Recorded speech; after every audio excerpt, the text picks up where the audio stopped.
They call them flying saucers, sometimes UFOs. Is there such a thing as an unidentified flying object? Some say yes, some no. Some are even willing to look for them at dusk on a lonely stretch of beach near Waukegan.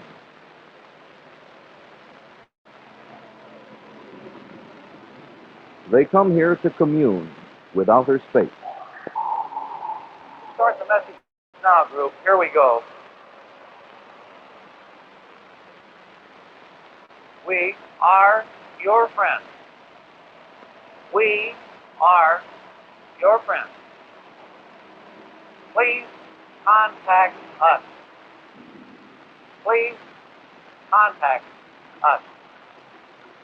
Please contact us. Man has always viewed the heavens with awe. When he was young, the moon, the sun, the planets, and the galaxies beyond made man blink in wonder. He believed the moon caused madness.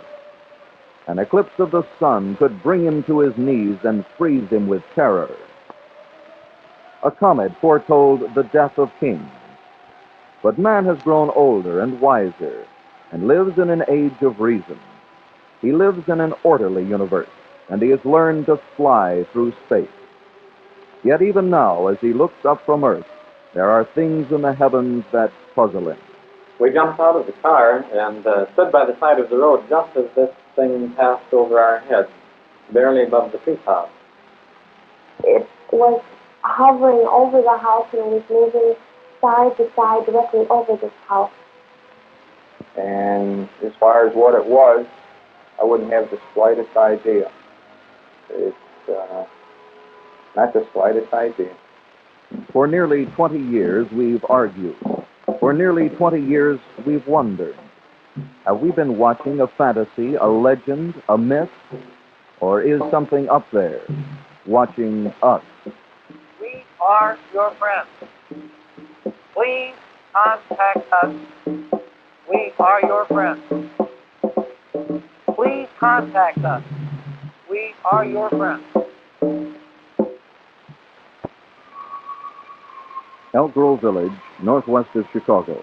Mrs. Susan Crowley recalls a night she'll never forget. It was about midnight on February 8th of 1965, and I was driving down Harmony Lane, which is the street on which we live, and I noticed a very strange object in the sky, and I drove down the street and pulled in the driveway, and I jumped out of the car, and I ran around the side of the house, and it was hovering over the house, and it was moving side to side directly over this house.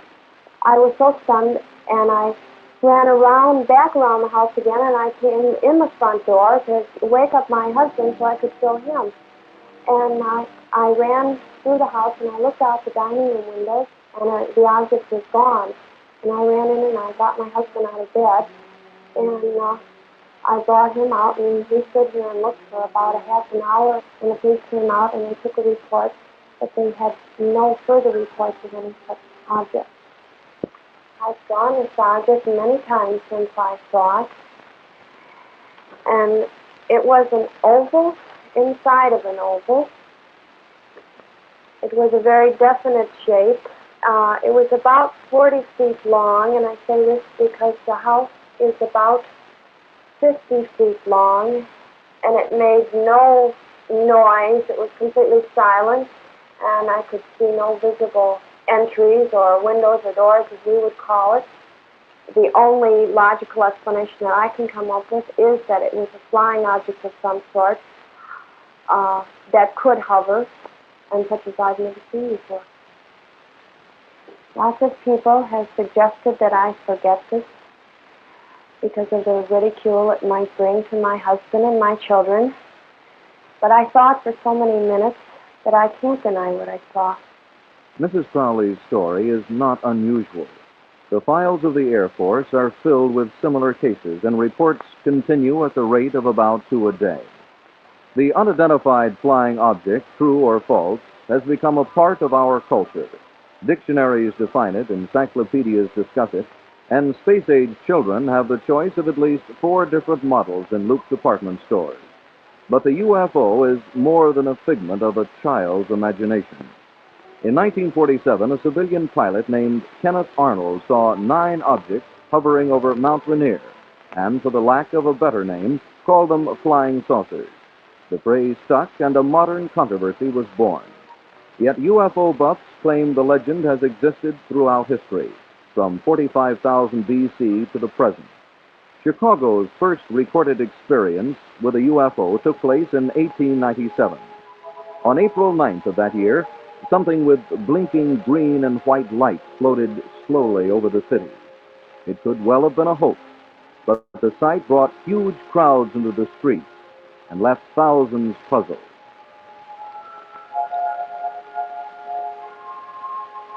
In recent years, a scattered number of photographs have appeared in papers throughout the world. They show a variety of sizes, shapes, and designs.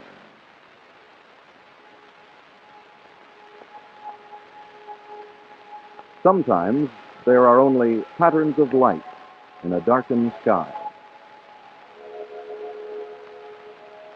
But photographs can be altered and retouched, and they're difficult to prove. Occasionally, motion pictures are uncovered, such as these home movies taken in Venezuela in 1962. Mr. Ali Diaz of Caracas was vacationing aboard a tourist plane flying over remote sections of the backcountry. As he approached a landmark known as Angel Falls, Mr. Diaz began to take movies from a side window. Suddenly, on the right, a light rose from the jungle and disappeared above the mountain. The sequence is brief, and even when the scene is repeated, it shows only a moving light. In itself, the film proves nothing. And perhaps, as in so many other cases, there's a simple answer. Yet in the great flood of UFO reports, a few have remained unidentified. The place, Elmwood Park, west of Chicago. The time, 3:30 in the morning.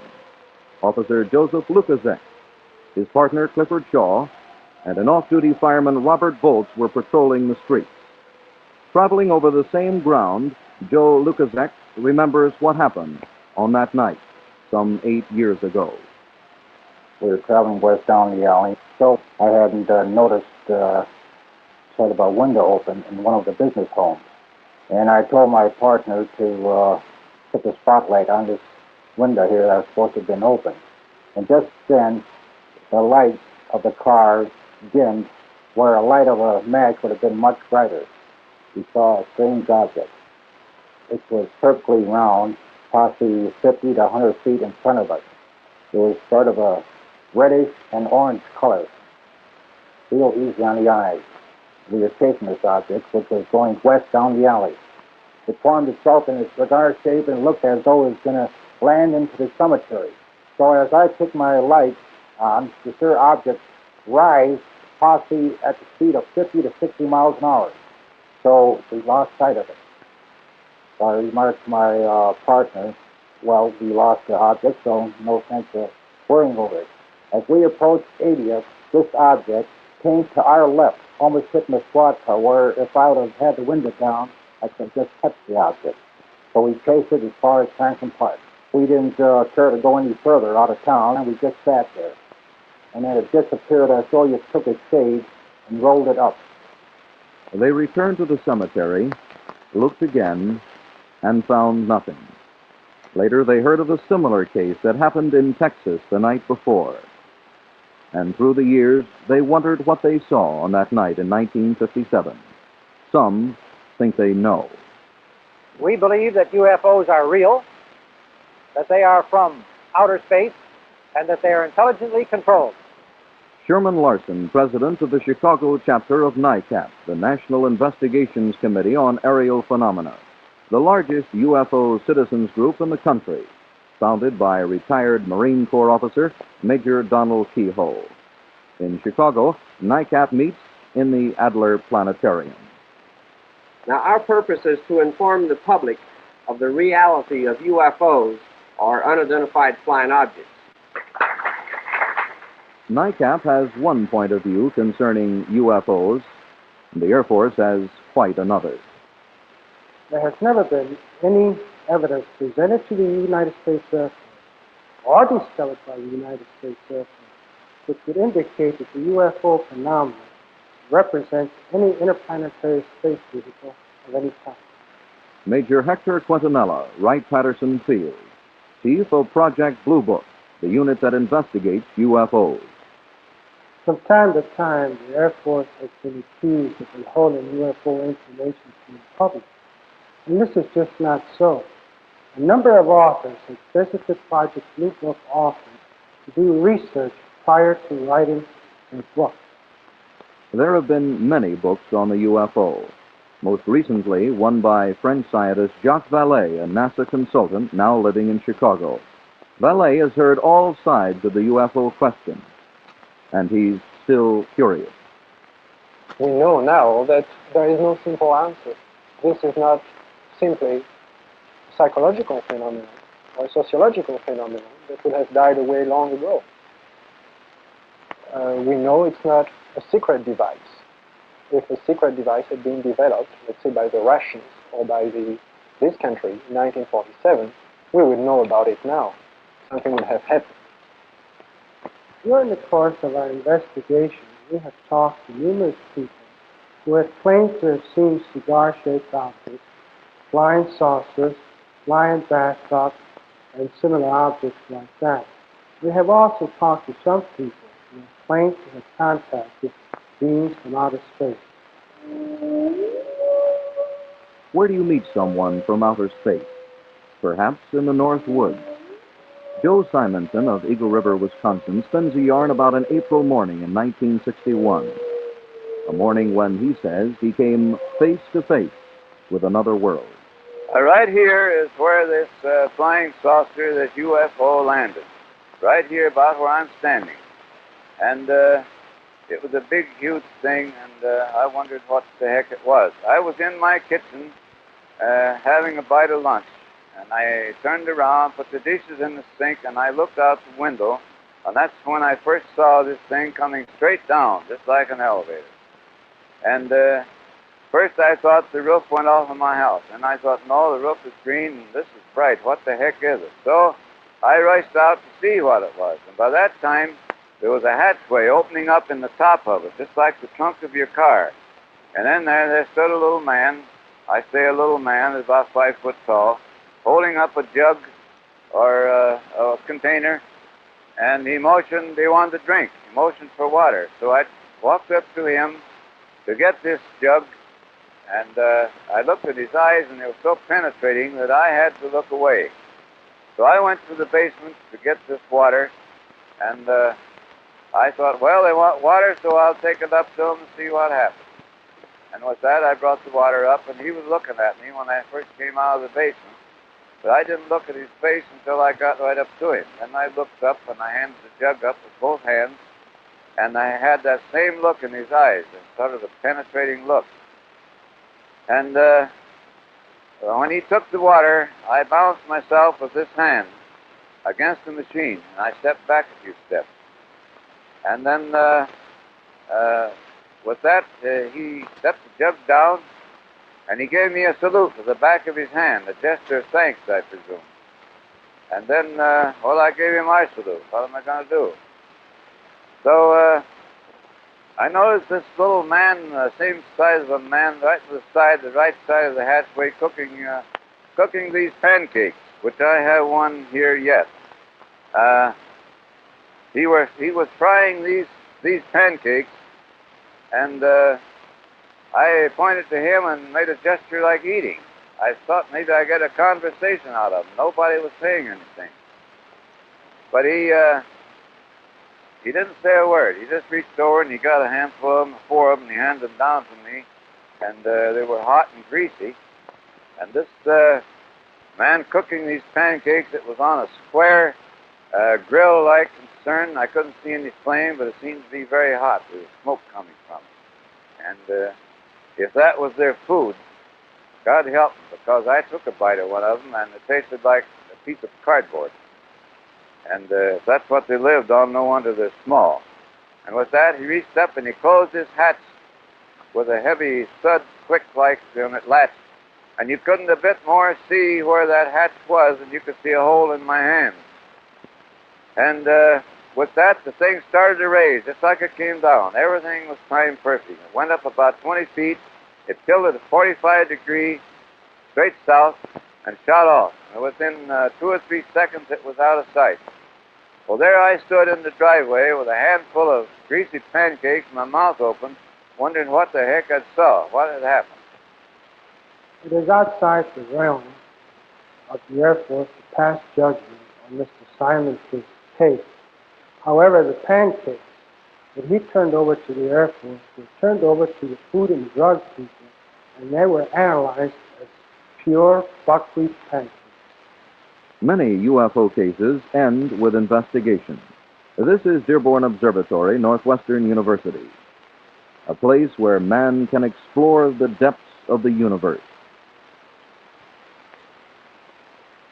Dr. J. Allen Hynek, chairman of the Department of Astronomy, a UFO investigator for the Air Force for the past 18 years. A sighting has been reported northwest of Chicago on April 15th at 7:30 in the evening. A number of people spoke of a strange light in the sky. Mrs. Victor Baumgart was traveling by car near her home. She described something with headlights that crossed the road and hovered over a field. There was not one sound. I listened. I spent a lot of time, of the time I was watching it, listening. There was not a sound. In the second place, I have never seen an exhaust coming out of a jet that was colored this beautiful, brilliant white. There was not one hint of yellow in the exhaust at all. In the next place, hovering over something. I knew it was something I had never seen before. Now, how did it differ from a bullseye or a fireball or a very, very bright meteor? Have you ever seen a meteor with headlights?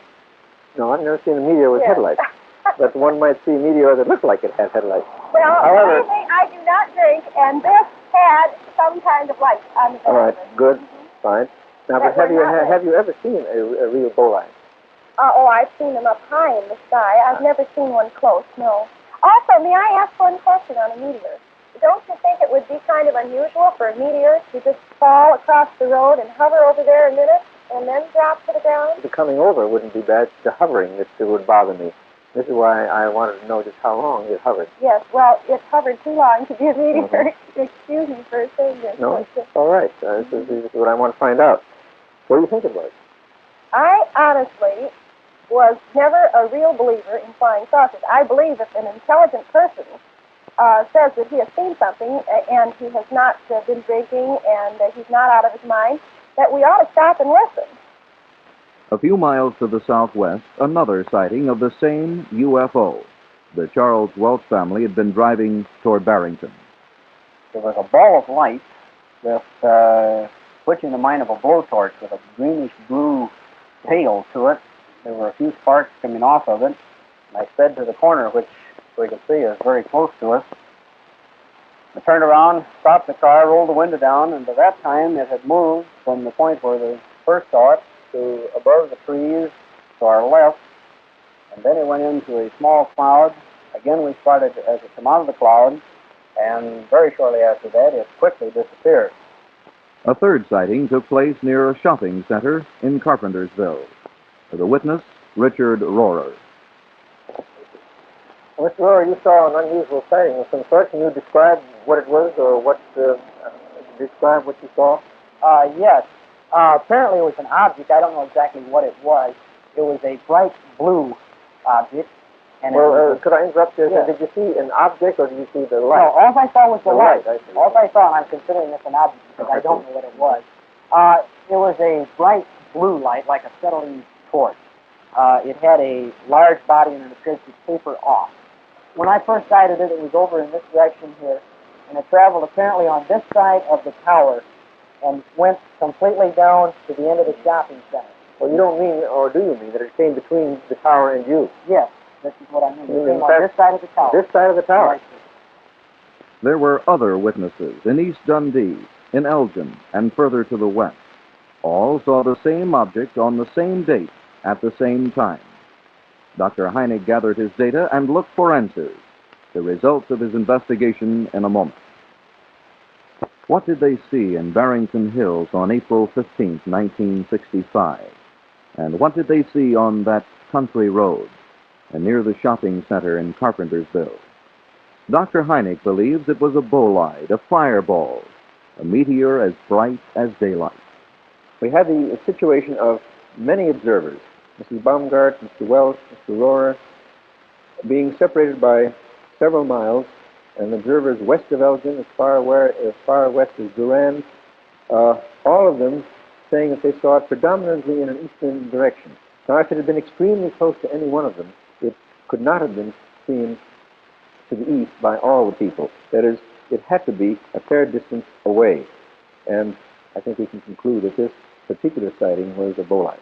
The very dramatic sighting made by Mrs. Crowley is a real puzzler, and I can't say and won't say that I have solved it or know the answer, yet a simple calculation shows that the setting moon was in virtually precisely the position of the sighting of the glow that Mrs. Crowley reported. And the puzzling thing that remains is simply that why didn't she see the moon, which was right smack in the place that the glow was? The case reported by Officer Joe Lukasak and his colleagues in Elmwood Park represents a good UFO, which simply means unidentified flying object. I would like, of course, to be able to explain it as a setting moon, but it would be almost preposterous to try to ascribe to the moon the erratic motions of the object as described and reported by Officer Joe Lukasak. We believe that while a large number of sightings are explained as natural phenomena, there is still that considerable percentage which are unexplained. These are the ones that concern us. It is true that a number of UFO reports remain unidentified. However, the Air Force will continue to evaluate this report and any other UFO reports which are reported directly to us. If an observer wishes to report a UFO observation, he should contact his nearest Air Force base. We believe that the Air Force belittles and ridicules both sightings and observers unnecessarily.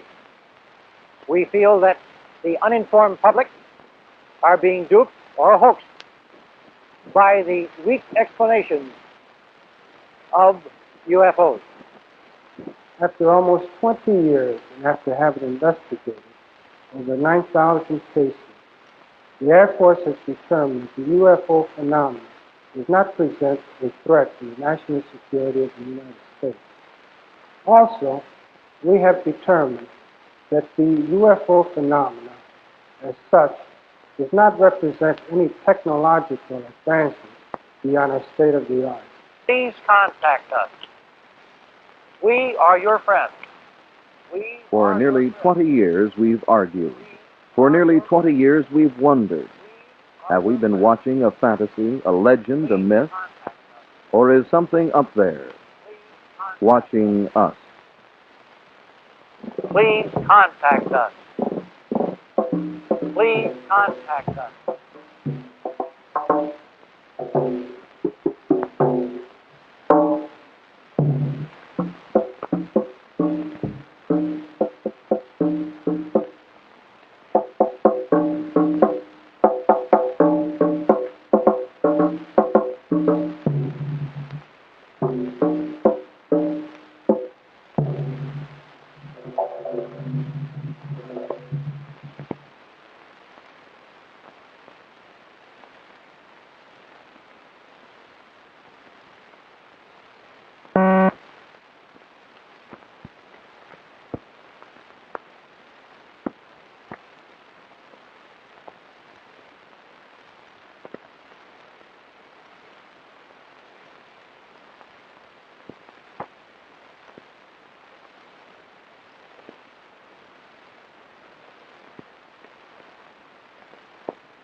this eerie edition of Science World.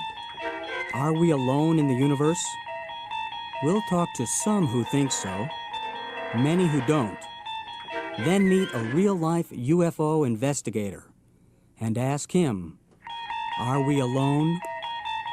Answers to that mystery and much more coming up on Science World.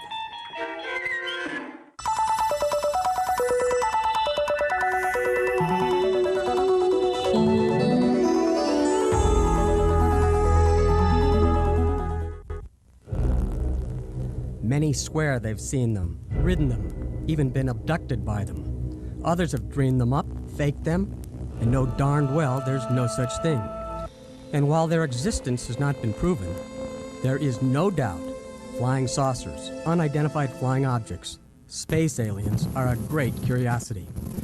In addition to books and movies and film clips, there are well over 600,000 internet sightings of UFOs. Proof positive, not that extraterrestrials exist, but that many on Earth believe they do. So if there are intelligent beings in the universe, one obvious conclusion might be that we're not among them, or that we human beings are apparently not worth contacting.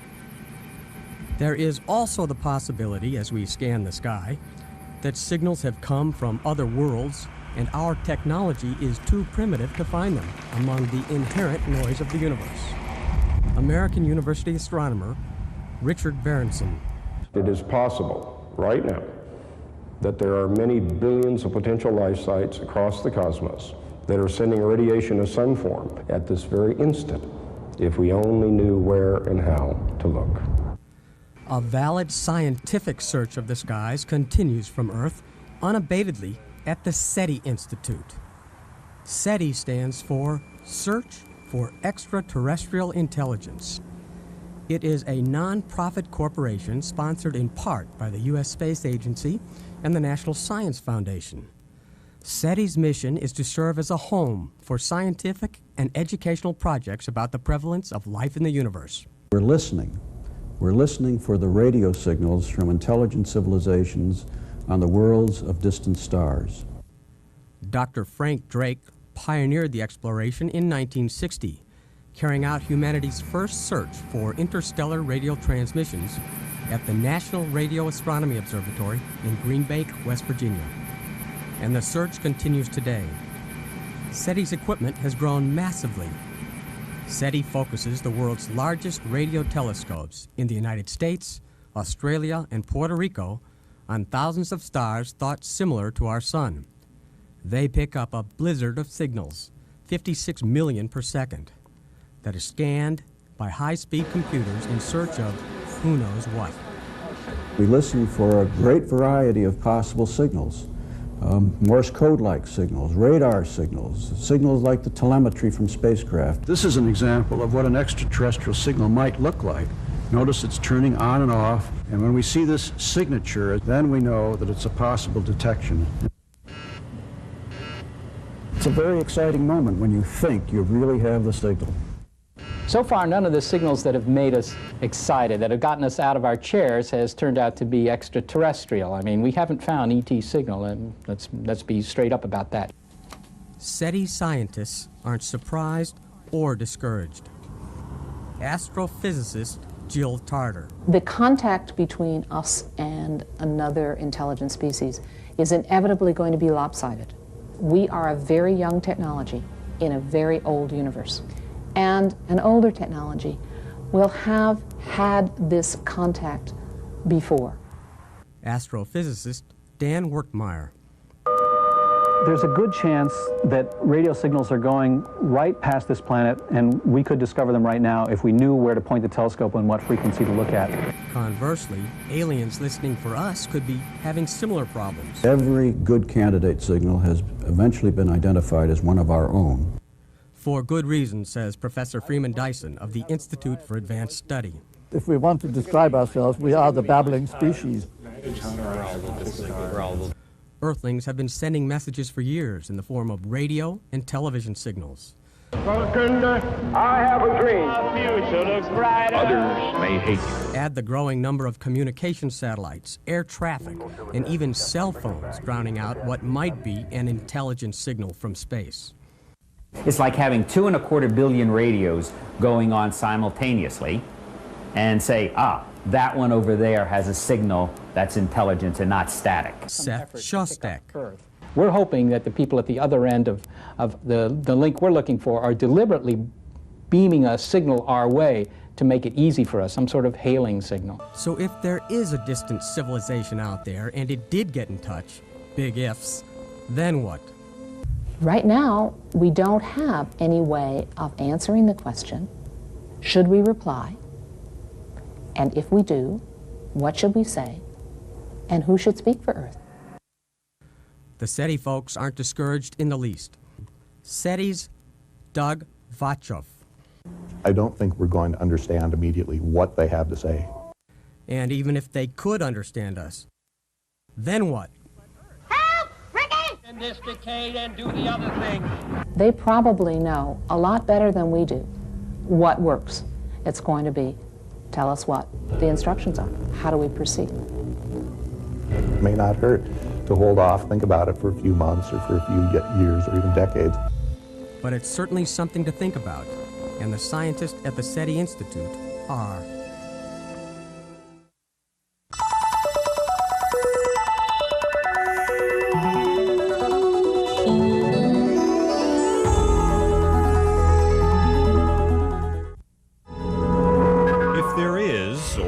Was life on Mars. It's clear now from the U.S. Pathfinder mission we're not going to find what we'd hoped to find, sophisticated creatures you could sit down with and talk to. Instead, any life on Mars will probably be very small and very simple, like these bacteria. What kind of conversation can you have with bacteria? Well, a pretty good one, because if that little rover on Mars turns up a fossil, we might be looking at our great-great-great-great-great-grandparents. After all, who says life in our solar system began on Earth? Could it be that our ancient ancestors might have started life on Mars or Venus, and then somehow bounced to Earth like the Martian rock discovered in Antarctica that may have fossils in it? It was on Mars until a meteor smashed it into space, where it drifted for a few million years until it got pulled into Earth. If a rock can go from planet to planet, could it carry something inside? Go from Mars to Earth and land and get out and start a whole new life? That might have happened, except for one big problem. These rocks can float around for 100 million years before reaching Earth. Could any creature live that long? Nobody thought so until California professor Raul Cano decided to examine a 25-million-year-old bee frozen in amber to see if anything in the bee was still alive.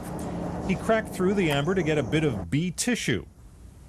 It turned out the little bacteria in the bee did wake up after a 25-million-year sleep. Those little jiggly creatures are ancient bacteria come alive. So it is possible for a microbe to hibernate for millions of years and maybe even survive solar radiation and hot temperatures. Which then leaves the big question, did all of us who live on Earth, did we start here or bounce here?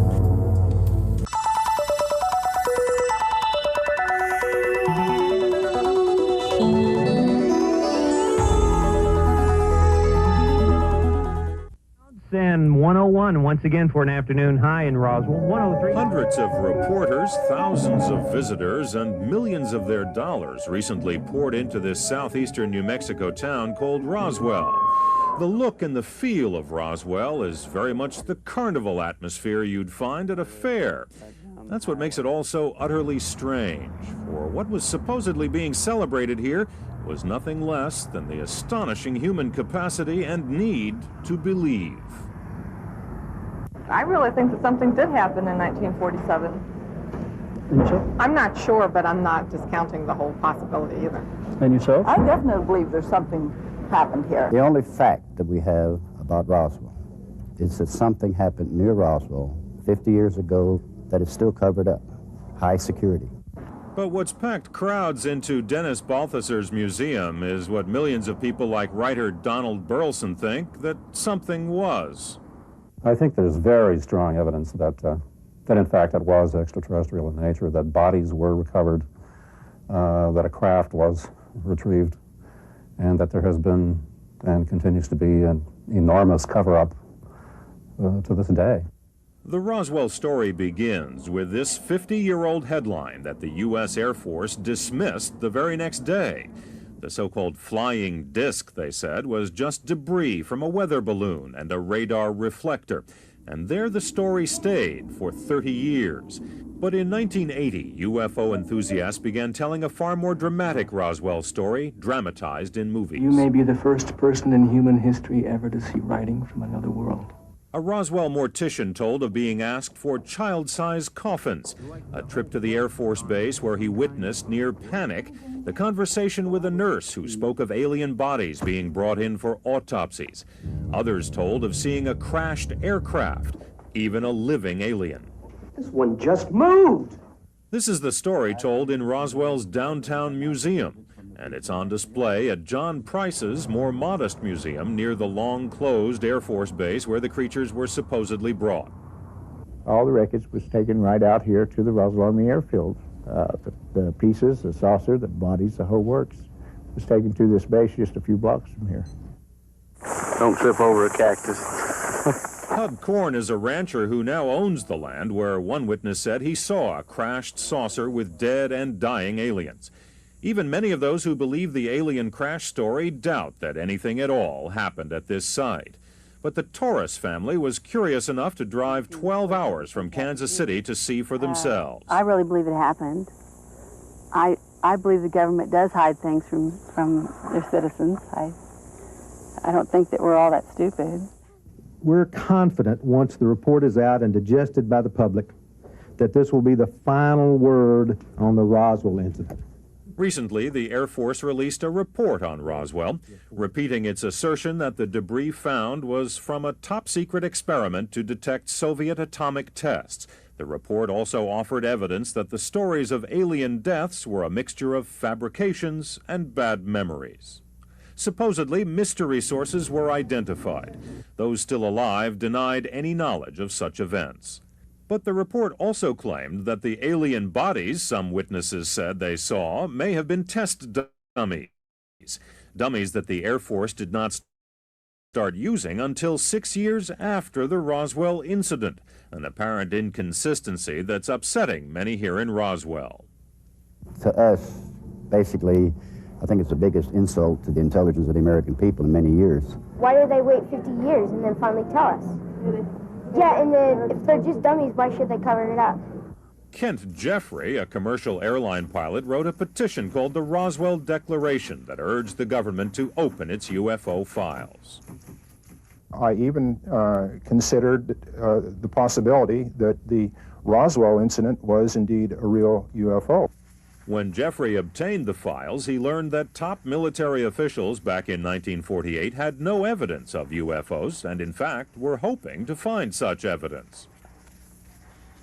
A Colonel Howard McCoy, who was Chief of Intelligence for Wright-Patterson Air Force Base, stated if only one of these would crash in an area where we could recover it and find out what they are, words to that effect. And what happened when Jeffrey published his findings? I was surprised by some of my friends, really, for all intent and purpose, totally disowning me because I was no longer towing the party line. There is a powerful hunger to believe in life on other worlds, and that hunger is being constantly fed. Bookstores are filled with allegedly eyewitness accounts of sightings and abductions. The whole notion that we are connected with something larger, in any case, I'm glad that we're finally sort of coming into a time when we can all sort of look at that rather differently than we did, let's say, in 1947, and say, well, maybe it's time, maybe it's time that we connect, because it would be truly not only remarkable, but frankly a little appalling if we were indeed alone in the universe, don't you think? So what was being celebrated here then may well be neither science nor science fiction, but faith. So we camped out for a couple nights and it hasn't gone off yet, so we don't know what's going to happen, but I have a camera set up just in case.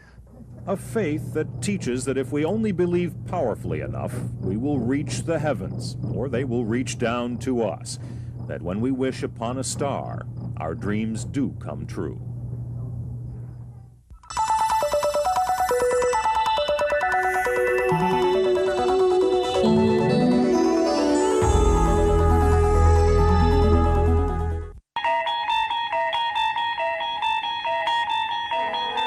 Washington, D.C.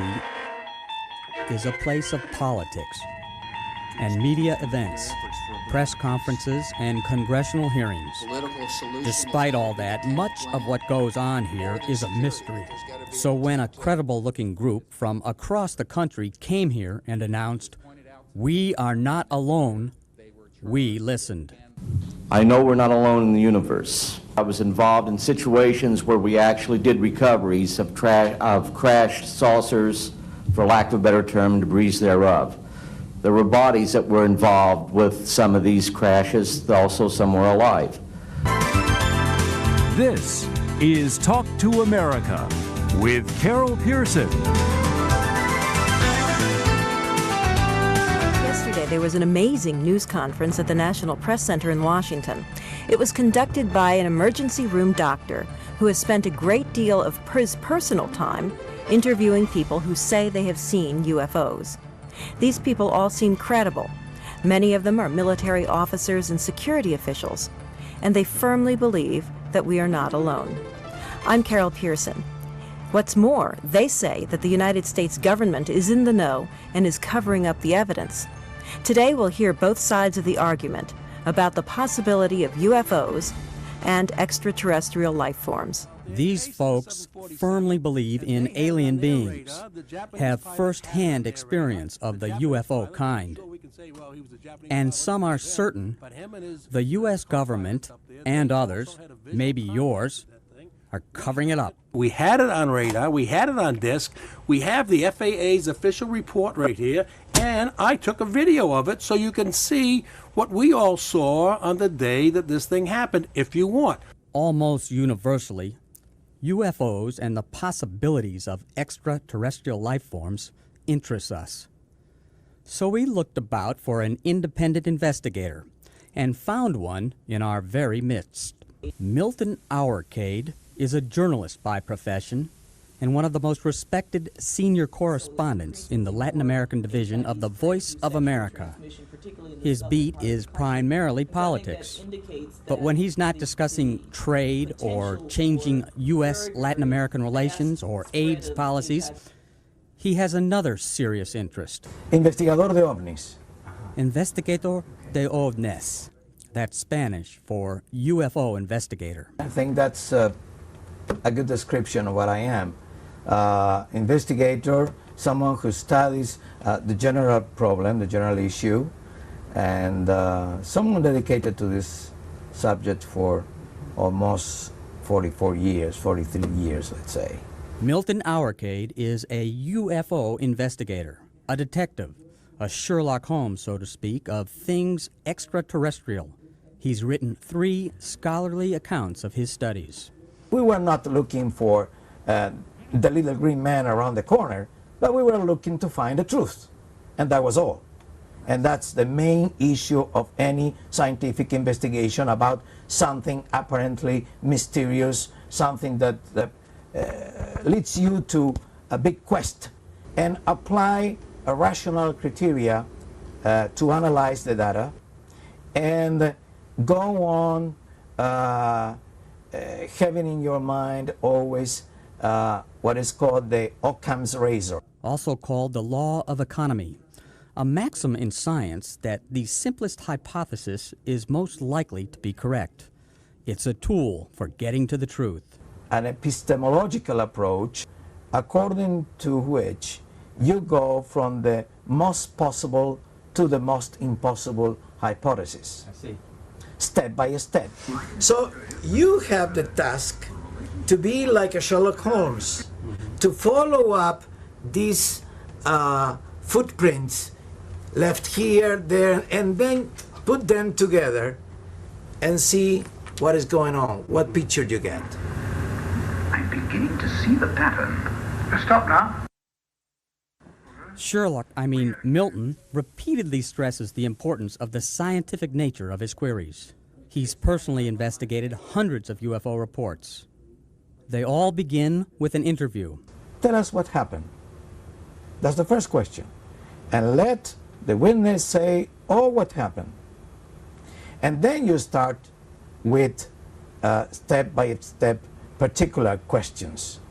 mostly to clarify things that are not very clear from the first statement. Let's say that the person say, well, I see a kind of a structure in the air. It was not just a point, it has a size, a considerable size, and colors and this and that. You won't suggest, well, colors. You won't suggest, for instance, and did you see windows? Or do you see antennae? Or the kind of things that can lead the witness to things that really were not seen. One thing is that I saw a light. Well, maybe it was a planet. That's simple. But if someone comes with, I saw lights in my farm, and the following day there appeared these marks in the soil, but that's a different thing. In this case, a ring was found on the soil beneath what some said was a flying saucer. What did that turn out to be, or what was the story It turned out to be the natural reproduction of fungus, of a certain kind of fungus. When you take samples, you take double sets of samples, and if it's possible, you give them to different institutions. And the conclusion was very clear. Well, fungus, no doubt about it. But that was just one case. Really How many dedicated. investigations? Probably 250 to 300 UFO reports. Again, I had to ask. The first thing I want to emphasize, I'm talking about this my personal experience. What I did know firsthand, working myself. What have you found? It comes after all this hard work done very consciously along these 4 decades and something. And what I can say from my experience is... Now remember, Milton is a radio man. If you put it in terms of communications, the ratio between noise and signal was enormous. There was a big noise and a little bit signal. It means that from 100 UFO reports, well investigated, we come to the conclusion that 98.5 to 99% have very plausible explanations. Now that leaves a tiny but 1 to 1.5% of unexplained phenomenon. In his third book, researched in the United States, he explains, like a Sherlock Holmes again, that 1%, 1.5% that is left unexplained could be perfectly attributed to, first, some natural phenomena that scientifically was not known until the end of the last decade. Second, 2 top secret experiments and top secret operational missions, particularly referred to, but not exclusively to, activities of reconnaissance. His other argument is that these sightings are something of a Cold War phenomenon. After the Berlin Wall came down in 1989, it's a symbol of the end of the Soviet Union, and then the end of the tensions of the Cold War, and a new world that comes out after that. There's no more need to go on with this issue of UFOs. Was there a cover-up? Yes, there was a cover-up, but the cover-up was totally different of what is generally said. It was not an official cover-up of extraterrestrial beings doing something among us. It was a cover-up of what some human beings were doing in relation to other human beings. So why then do these credible individuals and an estimated 50% of the thinking population still think that just maybe we're not alone? Something that you can pick up in hundreds of cases is what I will call the conditioning of the human mind. With all the books, TV shows, and films about extraterrestrial life. There's no recovered spaceship. Excuse me, Mr. President. That's not entirely accurate. And because we've all been fascinated by the possibility, Milton explains there's a little bit of doubt and wonder in all of us. Some people get impacted by this. Really, the power of suggestion in terms of the human mind is very, very powerful. That said, I had to ask, do you believe? Of course, I don't need to believe. They are, of course, unidentified flying objects, not extraterrestrial, aerial, or aerospace vehicles, which is something totally different. And what if one lands in your backyard? Well, I'd be more than pleased to welcome them if one day they decide to say, well, let's make a visit to these earthlings there. Who better to visit than Milton Our Cave?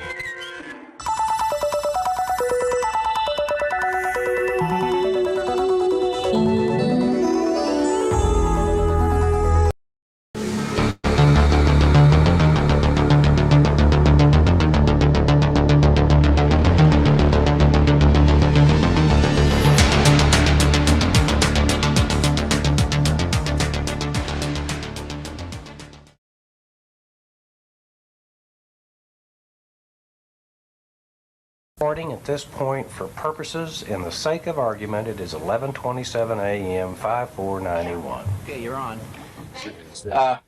Want to start out by identifying yourself? I'm Glenn Dennis. You live where, Glenn? Roswell, New Mexico. And the date is? I have no idea what May 4, 1991. May 4, 19.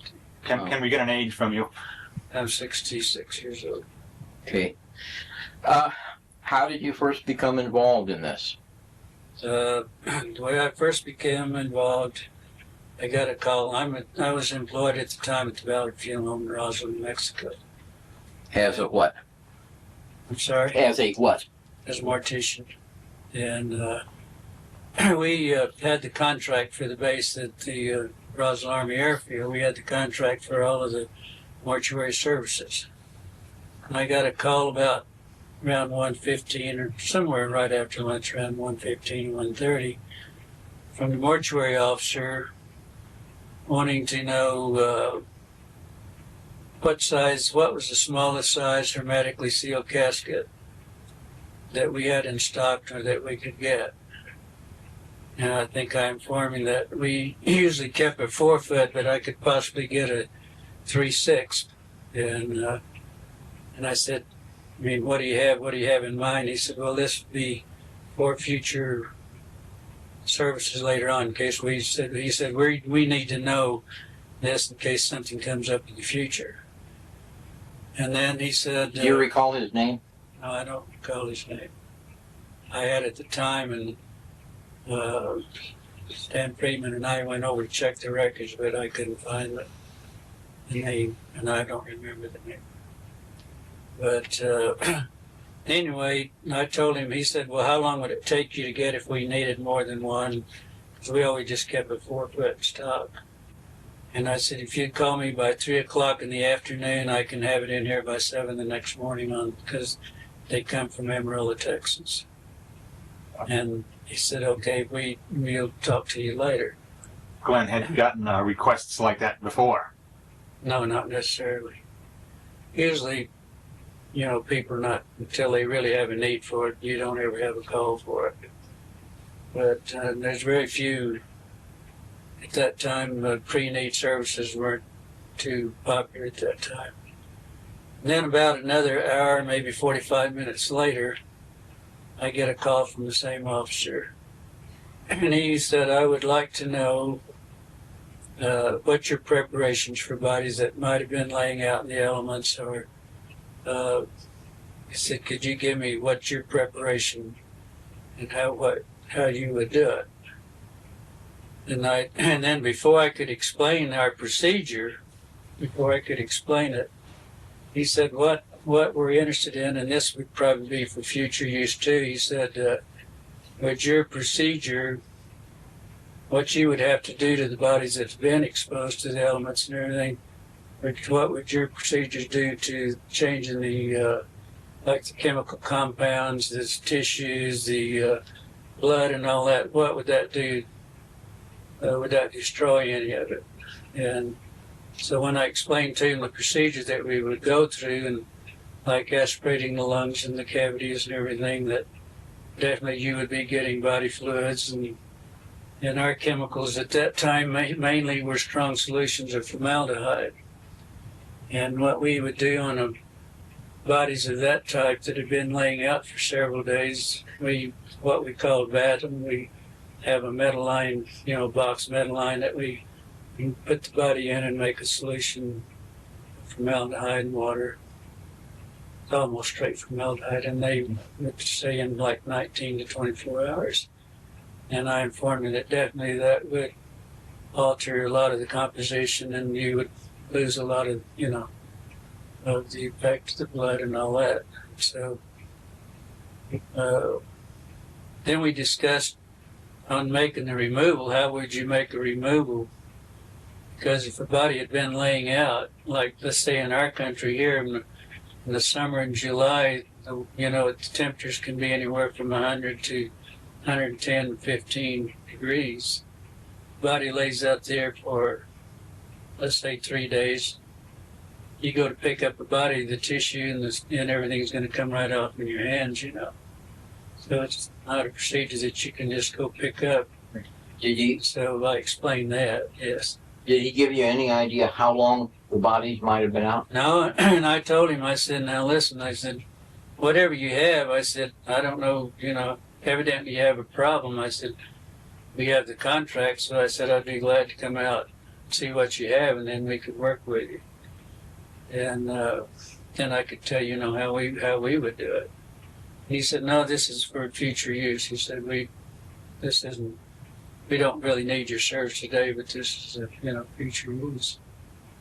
And I kind of had a suspicion that there was something, because you usually don't get, people not wanting this type of information from you.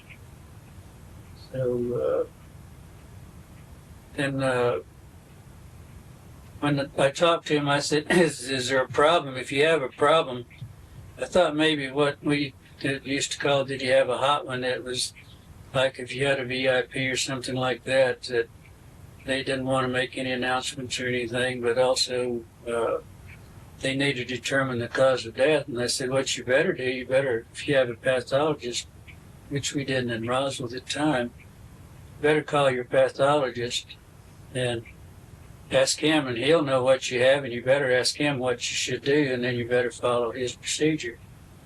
Because otherwise, you could do a lot of damage to the cause of death. And I said, what we would probably do, if it was something like that, if we had to take it to Albuquerque, we would probably put it in a pouch and then try to freeze it immediately possible with dry ice. And I said, that's probably what we would do. He said, okay. He said he appreciated it, and that was it. Then let's say probably another hour, 15 minutes. I get a call. We had the only ambulance service, and I got a call on an emergency. There was an airman that was injured in a minor accident. He had a laceration in the forehead and in the nose. I think he had a fractured nose. And I took him to the base, but I didn't put him on a stretcher. He just sat up in the front seat with me. I gave him first aid, and then we just drove out to the hospital infirmary. And where I usually park the ambulance, there was 3 field ambulances, old Army ambulances there. And 2 of them, there was an MP standing right there at the back of those field ambulances. And I really never thought too much about it, because usually there's an ambulance, something back there most of the time anyway. But when I was taking the airman in, when we walked up on the ramp, I noticed the back doors of the 2 ambulances, that the old field ambulances were open. And I saw it looked like a wreckage, some type of, they might have had a plane crash or something, and I saw some wreckage in there. But what I saw looked kind of like the bottom of a canoe. It was kind of in a shape, but it looked, it reminded me, but it wasn't, let's say, over 2 feet, between 2 maybe possibly the most, the pieces wouldn't be over 3 feet at most. Now, when you say the bottom of the canoe, did it include the curved? Well, yes, end? it was part of a curve, like maybe the head of the front of the canoe, maybe just, but it was this shape, but it was kind of just on a slight curve. But like I say, there was kind of small pieces. And how long did?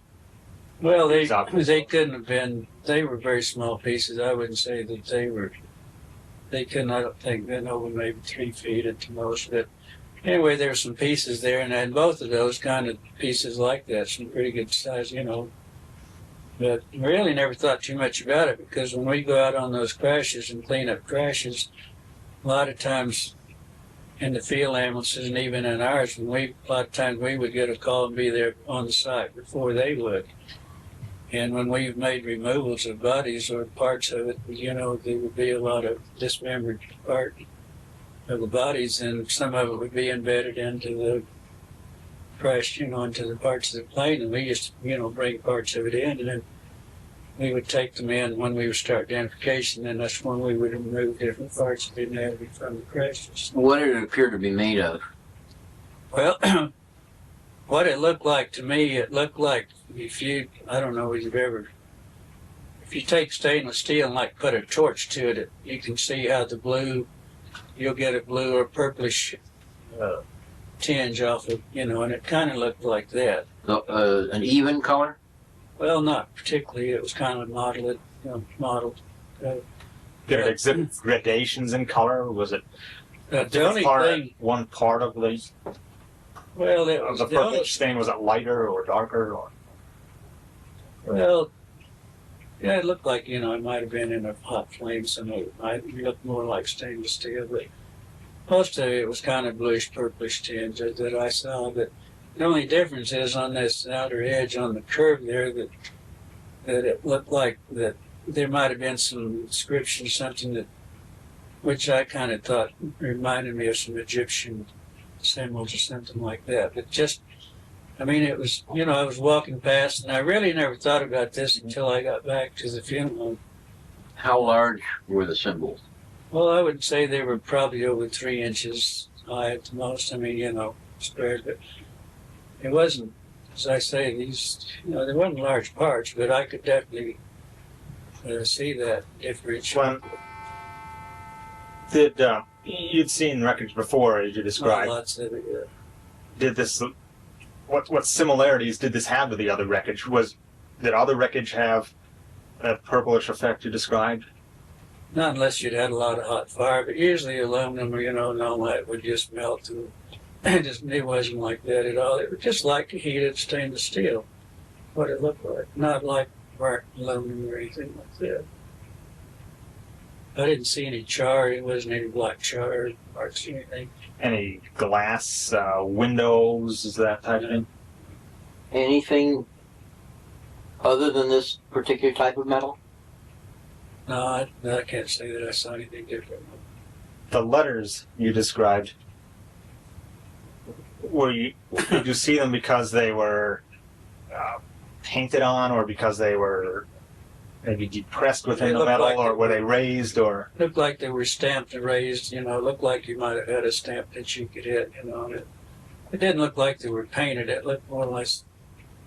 Were they any color? They were a little darker than the other, yes. Yeah. Any sign of seams on these things, rivets, screws, something that might fasten plates together? I can't say that I did.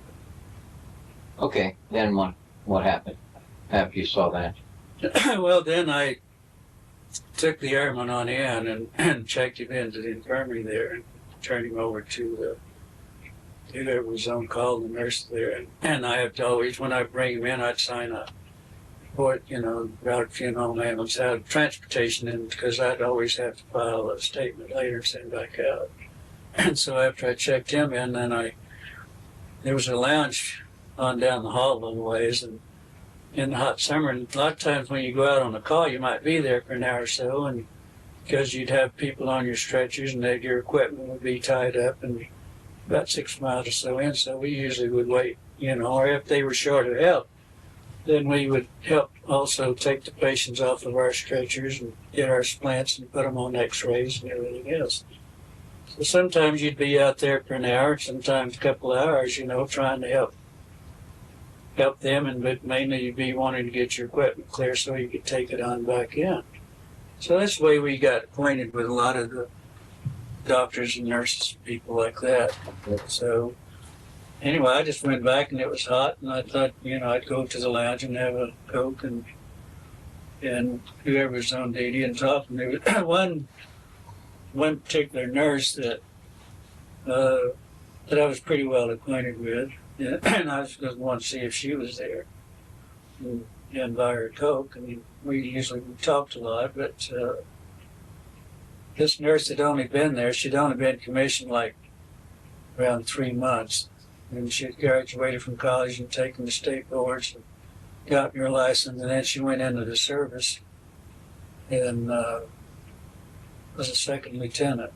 And she had started out, she came from a very deeply religious family, Catholic, and had attended all the private preschools, Catholic schools, and all through high schools. She wanted to be a teacher, but her whole thing in life was that she wanted to be a sister and nun, and she wanted to dedicate her life to God, but also helping children. She wanted to be a teacher.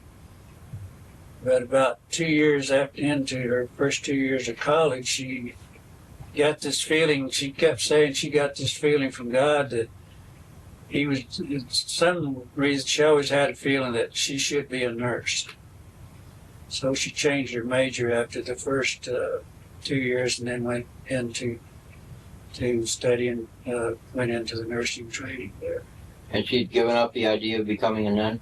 No, that was her plans. But she wanted, what she told me that what she really wanted to do, she could have stayed she could have gone on in and still gone to school and everything, even though she was belonged to one of the orders, but she thought that she would better understand and everything if she went to the schools, public schools, and that it would help her in her teaching. And then later on, when she changed to nursing, that she thought that she could get closer to people and maybe see their problems while she was young and then going through training and everything that she could if she went in an order, because she would have more time to do this. But she had nothing in mind other than ever being a nun. How old was she then? She was 23. I was 22 and she was 23. Glenn, would you happen to remember at all where she might have graduated from? Well, she was born and raised in St. Paul, Minnesota, but I can't say that. I don't really know the names of the convents or the schools or whatever she was at. I don't really know. I don't know that we ever discussed the names of it other than this is what she did.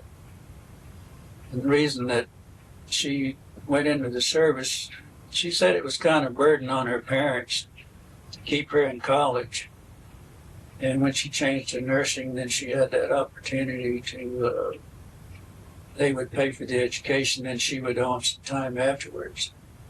And then as soon as she got her time served, then she was definitely going into the order and dedicate the rest of her life to that. So, but anyway, as I started back to see her, before I got back to the lounge, there was some examining rooms on each side of the hall. And she came out of one of the examining rooms and coming across the hallway. And I noticed she had I don't know, it was a handkerchief, a piece of gauze wad over her mouth. And then she saw me and she said, "What are you doing here and how did you get in here?"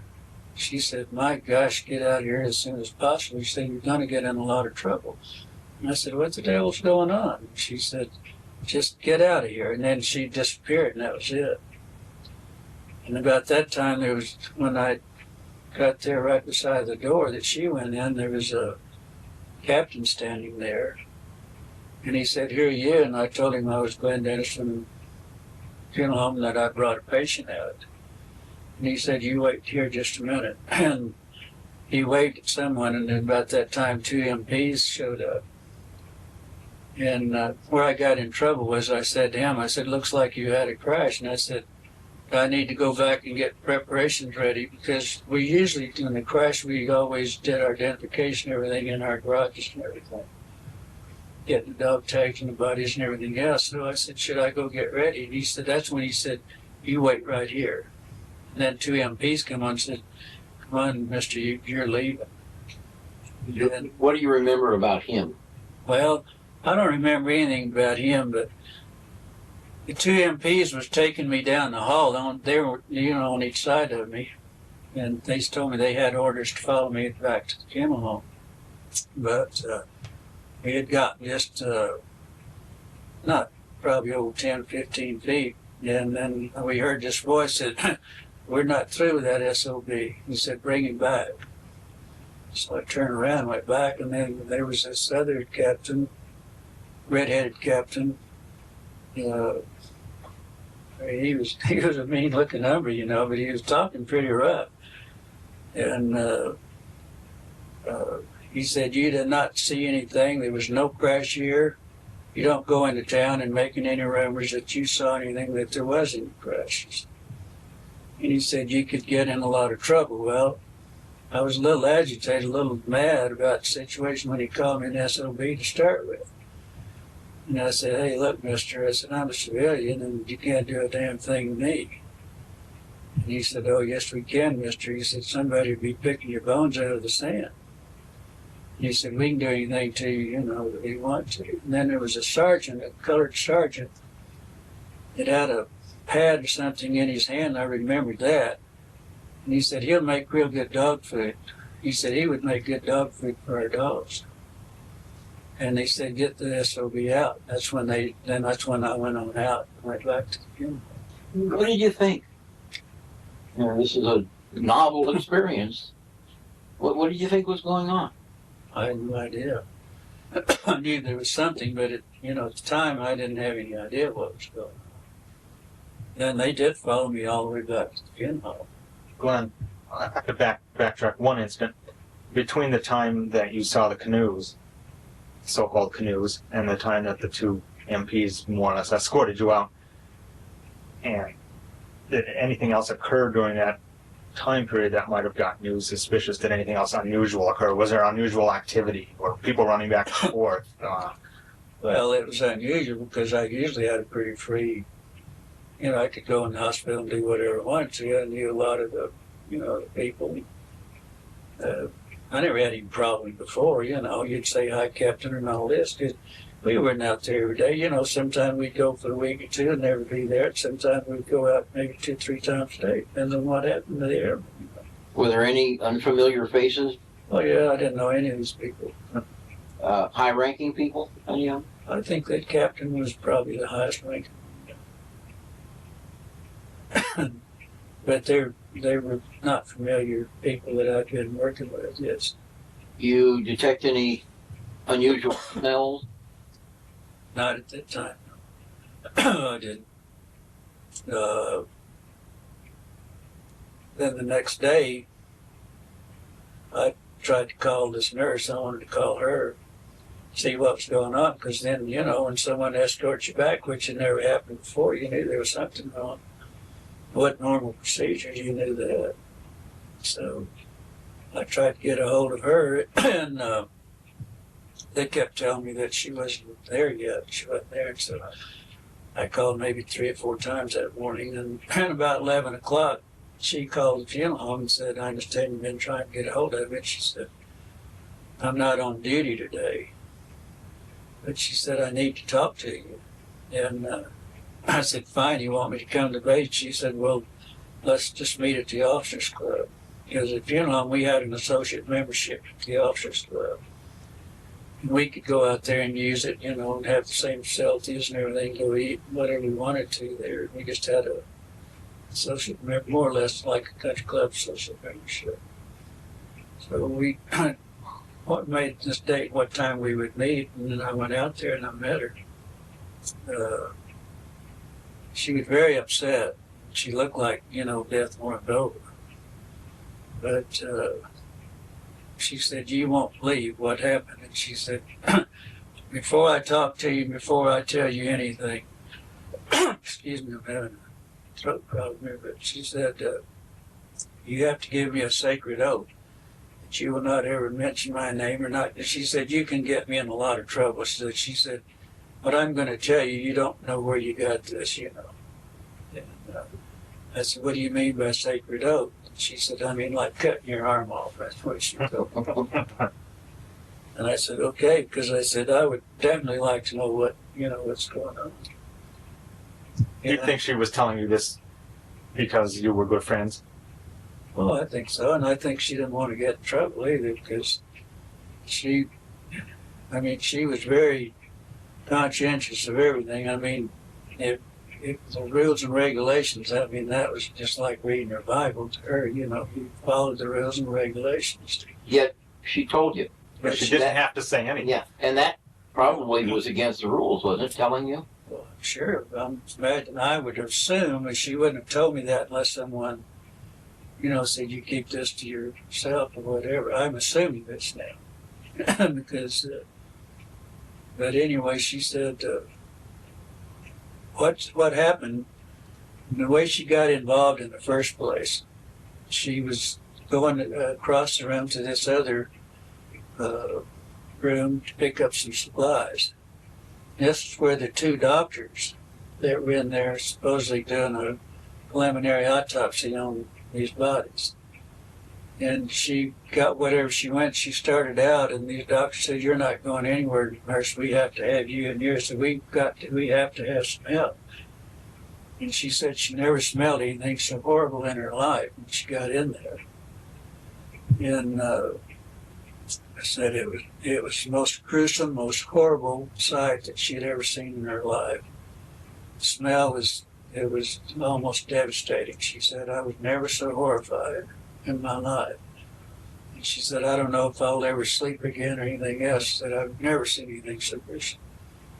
I said, well, look, you're a nurse. And I said, anytime you're in this business, you're going to see a lot of things. I said, you may as well get used to it. And she said, no, this isn't what it is. She said, this is something that no one's ever seen. Was she ordinarily calm or emotional? Oh, no, she was so hysterical. She would... I mean, ordinarily? Yeah, oh, yes, she was very... Not laid back, but very precise, though, but, But, I mean, she would grab her head and shake her head and cover her eyes and everything else. And... what were you thinking at this point? I didn't know, because I was thinking that she was going in total shock. I really thought, hey, there's a problem here, and I thought she would probably go into total shock, is what I really thinking. And while she was telling this, other people were there, and there wasn't anyone around us, because we kind of had a table off on the side of the officer club ourselves. She was hoping that no one could hear us. In fact, there was some up maybe at the counter there with the bar there. We were in the lounge, and we had ordered a sandwich. But she was never touched her sandwich. I don't think I ever did either. I'm not sure. But she looked like she was going into this total shock, really. And I said, my God, And she said, she said, last night I made a diagram. She said, you won't believe this, but she said, I made a diagram. And she said, on these little bodies. And she gave me she drew me a diagram of an arm. Because she said the anatomy from the shoulder to here was real short, and this arm was longer here. And there was only 4 fingers there wasn't a thumb, only 4 fingers. Little long, very fragile little hands. She said when one of the hands was detached from the arm, and she said when the doctors turned it over, that she noticed on, and they made a notation. That's what she was doing, was trying to take notes and making notations for them. And they were all sick. But she said that on the tips of these little fingers, it looked like little pads with little holes that kind of looked like a small suction cup on each end of these fingers here. Said there was no thumb at all, and they only had like the 4 fingers on there. And she said the heads were very much larger than the body. It was out of proportion for the size of the body, the head. the eyes were very deeply set back, set in. And she said that the amazing thing about the skulls that it wasn't like ours, that it was kind of like a newborn baby. They were kind of flexible, that, you know, the doctors couldn't move, that it wasn't, you know, like a hard skull. And she said that was a different, the nose was very concave. She said there was only like a couple of little orifices, and you didn't have the bridge of the nose, but it was more or less concave. The mouth was just a real fine little slit there. The doctor said there was no teeth, but it looked like maybe a heavy cartilage or something like that. It was very kind of hard, but not like, you know, it wasn't teeth or anything. The ears didn't have any. There wasn't an ear like ours, but there was a couple of little orifices in the ears up here on each side. Very small, but it looked like there was a couple of little flaps. She explained it, and she drew me a diagram of the head. She drew me a diagram of the arms and the hands, and it was on the back of a prescription pad, where, you know, the nurses always carried a prescription pad, you know, and I'll take the notes and everything for the doctors and all that. These were rather small, but she had drawn those the night before, and she gave them to me. She said, you know, you can have these, but there again, I was sworn to secrecy again, that, you know, either destroy them after I got through with them or whatever. Anything about these beings, their necks? She didn't say anything about the necks. She didn't say anything about the clothing. She said that they definitely had no hair at all. But then about that time, she said they all became so very ill, and when I saw her coming out, that's when she was so sick she thought she was going to vomit. You know. What were they ill from? Well, mainly from the odor, I think. She said it was the most god-awful smell that she ever smelled in her life. Of course, being in the funeral business, I've smelled floaters and everything else. I mean, I've been through that experience, and I know what she was talking about. Now, how many bodies were there? She said there was 3 bodies. 2 of them were very mangled. She said it looked like some predatory or something might have had been destroying portions of the bodies, because the tissue and some of it were cut in strings, like, you know, they were pulled. The doctors thought maybe this is what happened with that. But some of them, like she said, the hands and the arms were all dismembered from, because that could have happened from removal. You don't know what happened. One, she said, was really pretty much all there, and this was the one that they were describing, you know. She said the body was well intact, that one was.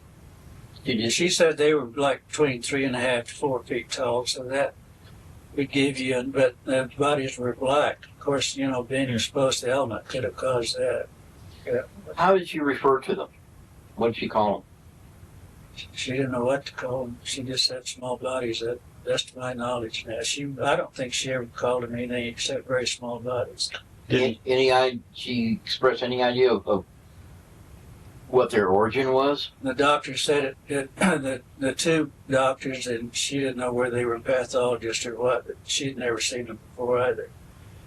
And so she assumed they might be pathologists, but she wasn't sure. No, I mean the bodies. But she said the doctors, she said the doctor said, hey, this isn't anything we've ever seen before in our life, and there's no textbook that's ever covered this. You know.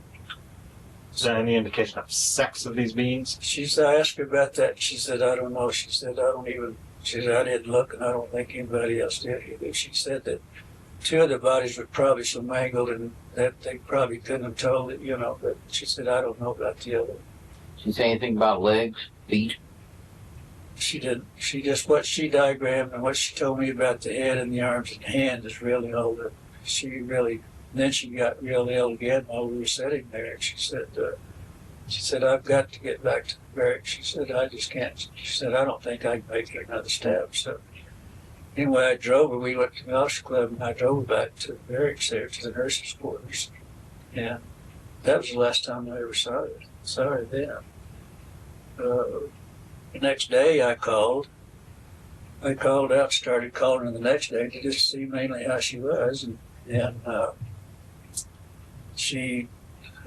they just said that she wasn't available, and I called back later. I called all that day, and I never did get her. Then I called back the next day. Yeah, I called the next day. What would they say when you would call? They just said she's not here, that she's not on duty today, is what they really said. Yeah. The next day, I called, and I got one of the nurses that I was familiar with, but I can't remember her name either. I didn't remember her name. She said she's not here. She said she's been transferred out. I said, really? She said, yeah. She said she and several of the other personnel have been transferred out. She said, I don't know anything. I can't tell you more than that. That's all I know. So about maybe a week, maybe 10 days or let's say 2 weeks, 10 days to 2 weeks, I'm not sure at the time. I got this letter, and all that was in the letter was that she said that this is my APO number. She said, we can, she said, I don't have time to write or anything right now, but she said, this is an APO number you can address a letter to. And she said, we will discuss this in a letter on what happened later on. I mean, don't hold me word to word. This was the gist of it, very short, just a note. It said, but I am in London, and that was it. So I write a letter to her, and that was sent to just to the Ballard Fuel Roswell. So then I think the next day or something, I sat down and I wrote her a letter, and hoping that, that she wasn't in any problem, and having any problem. I was hoping that, she got over the shock and everything, the trauma that she'd been through. And about 2 weeks, I'd say it was at least 2 weeks or more, the letter that I had sent come back. It said return to sender. Then on the corner down in red letters it said deceased. And, that was it. And it was my letter that was sent back to the funeral home there. Stamped on the letter, deceased, or handwritten? It was stamped deceased. It was in a red block form that said deceased. Now, did you ask anybody at the base? Oh yeah, then, well, I guess, 2 or 3 weeks went by, but I didn't go out. Like I said, we didn't go every day, but every time I'd go out, I'd say, did you hear from the lieutenant? And finally, one of the ladies said, well, the rumor is, she said, this is strictly a rumor, and I can't confirm or anything else, but the rumor is that she and 5 other nurses were on a training mission, and they went down and they were all killed in a plane crash. And she said, that's all I know, and that's all I can tell you.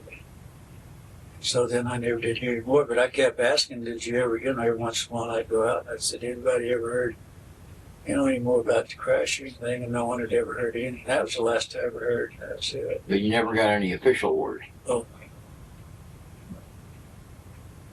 So that was pretty much my involvement in this. Glenn, the next time you had occasion to go out to the base, was everything normal? Pretty much. Did they treat you normally then? Pretty much so, but there were some new faces around, yes. But everything was pretty normal. Were there some old faces missing? Oh yeah, some.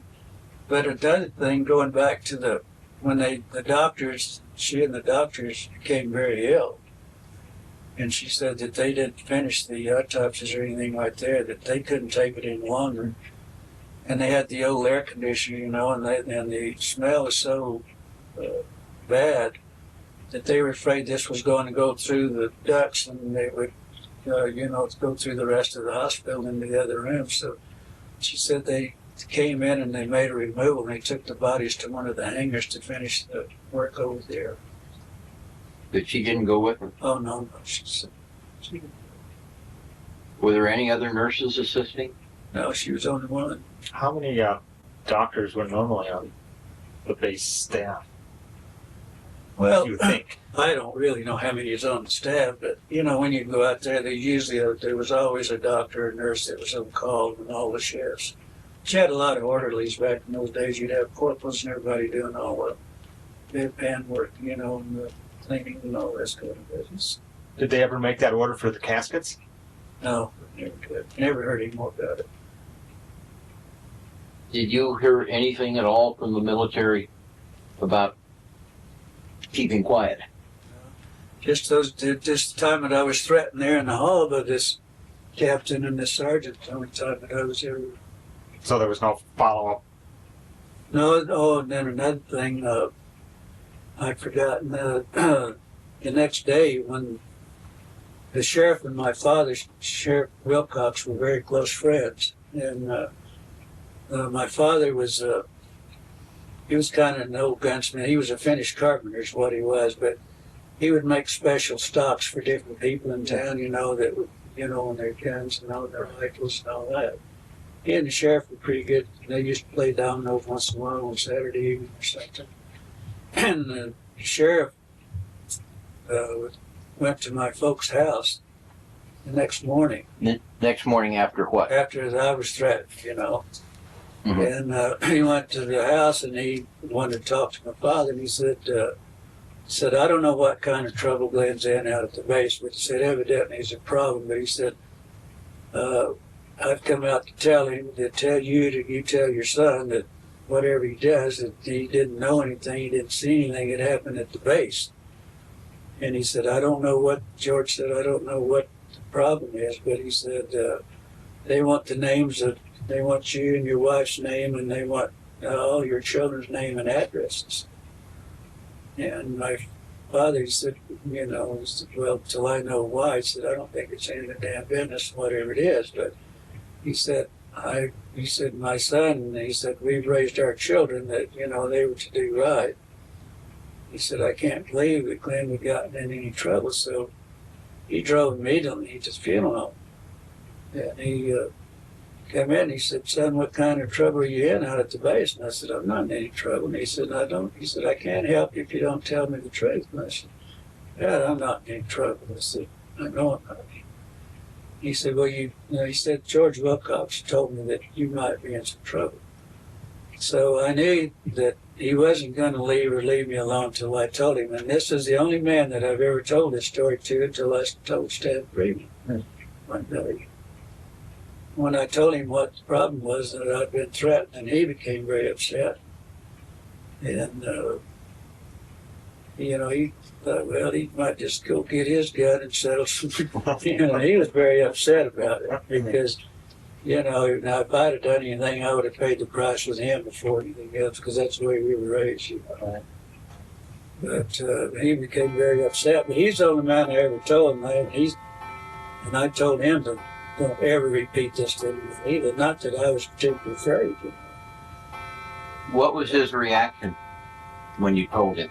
Well, he was just very upset, very mad. He was mad. No, I don't mean about you being told to shut up. Did you tell him the full story? I told him, yeah, pretty much this is what I told you. And he said, oh, hell, he said, maybe you shouldn't tell the story. Something. He said, I don't know. He said, I don't know what to do about this. And I said, well, just keep your mouth shut, I guess. That's what they want me to do. But it really didn't bother me. I was upset, mad, because I didn't like them going in there and calling me name. Now, if they would said, hey, this is a, you know, some emergency, I mean, a national security or whatever. Because, you know, back in those days, everybody's patriotism was high back in the 40s, you know, in the second after the war. And if they were, you know, but got the threat and everything else, it was a different role game, you know. And I just told them go to hell, and I guess I was too stupid to really be scared. I wasn't really afraid they were going to do it. It never entered my mind they were going to do anything. But how do you know? You know? I think a lot of other people are threatened also. Glenn, what did you think when perhaps that day or the next day or whenever the article came out in the newspaper about the Army Air Force picking up the wreckage of, you know, so-called flying disc? You connected those in your mind, or well, did you think? What did you think? Well, then I figured then that what Lieutenant the bodies that she worked on, you know, had to be. And actually, you know, there was quite a bit of talk around town for a few days after that. A lot of people didn't believe it. A lot of them thought it was scientific experiments from different, you know, the Army, the Air Force, or somebody had, or whatever. A lot of people didn't take it really serious. A lot of them did, you know. You would just keep mum when somebody talked to you about it? No one ever talked to me. You know, Walter and I have been friends. I've known a lot of these people, Wilcox and all those, you know, and I see, back in those days, we didn't have coroners. I mean, you know, we didn't have a coroner per se, but we had coroners inquest. And we would have homicides or suicides or fatalities or whatever. And most of the time I was on, I would be, you know, a witness or what. If them bombing the bodies working on, I'd have to go testify to the cause of death and all this. And so I was with the sheriff a lot.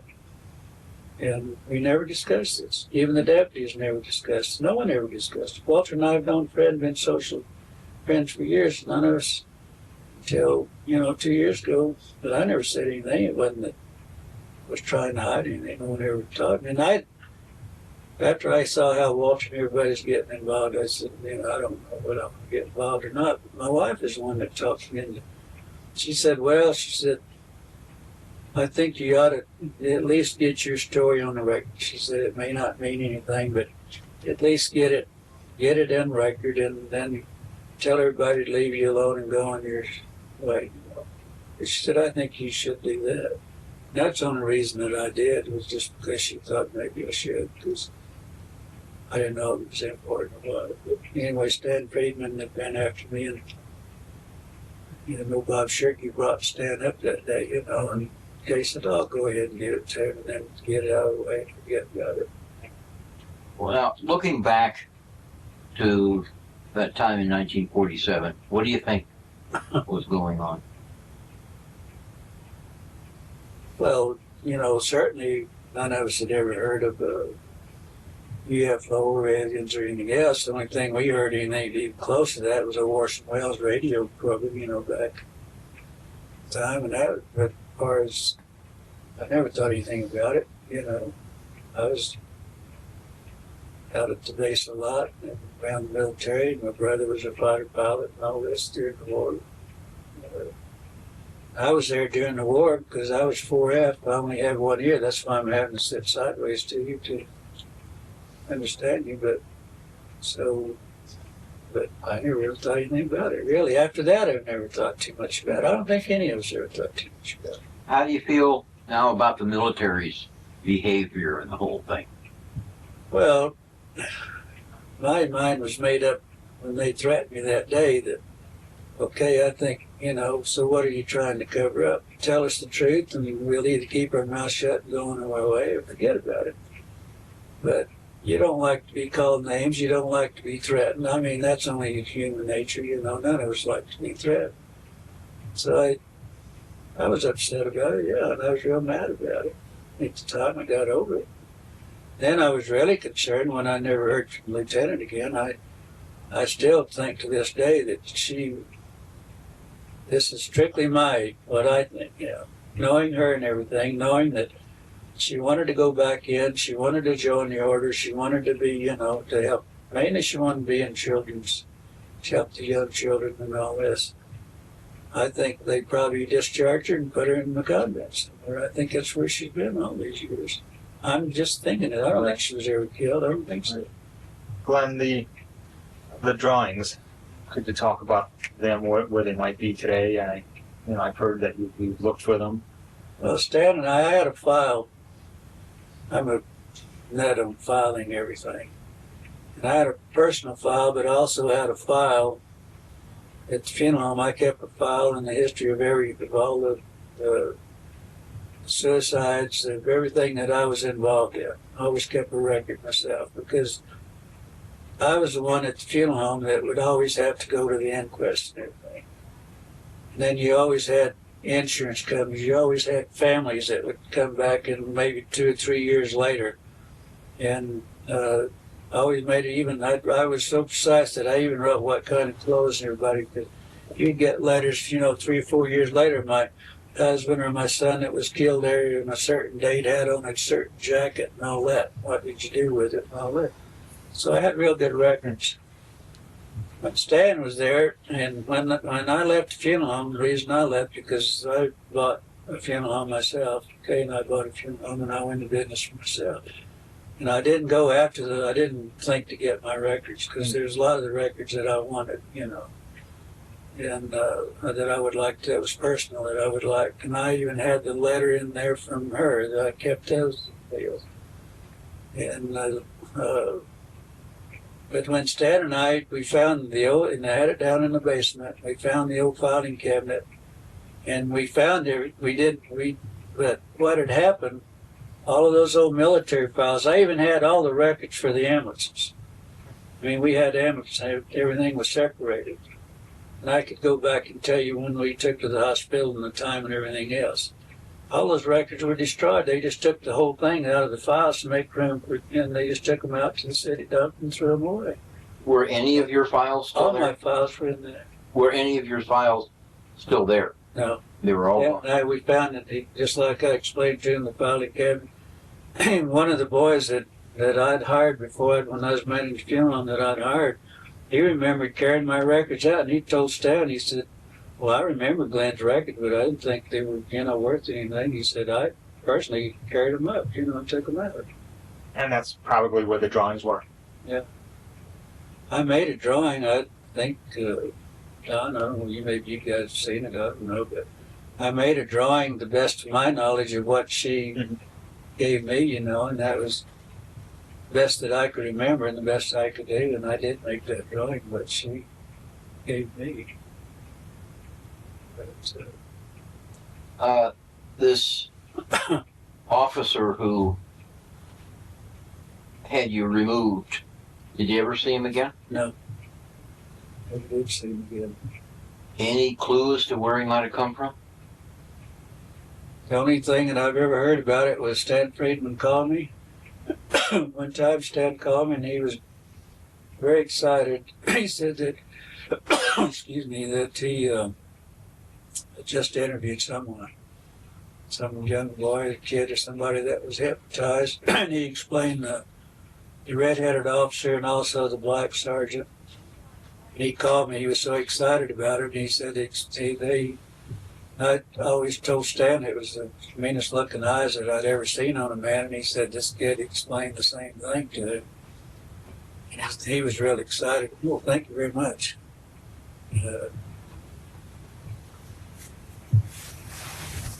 But I never did see him after that.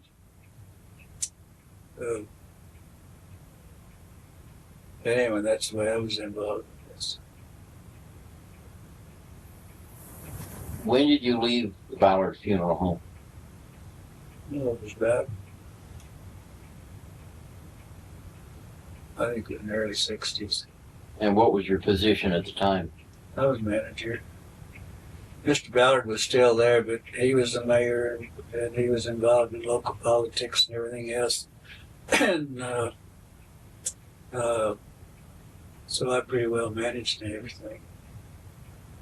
I never really had a title as manager. I just automatically did everything, made all the decisions, did all the ordering. It was, Roswell was small. We just didn't have funerals every day anyway. Did you still have the base contract? Yeah, we had base contract all the time it cleared. Did you get the base contract then when you opened your own? No, I didn't have it.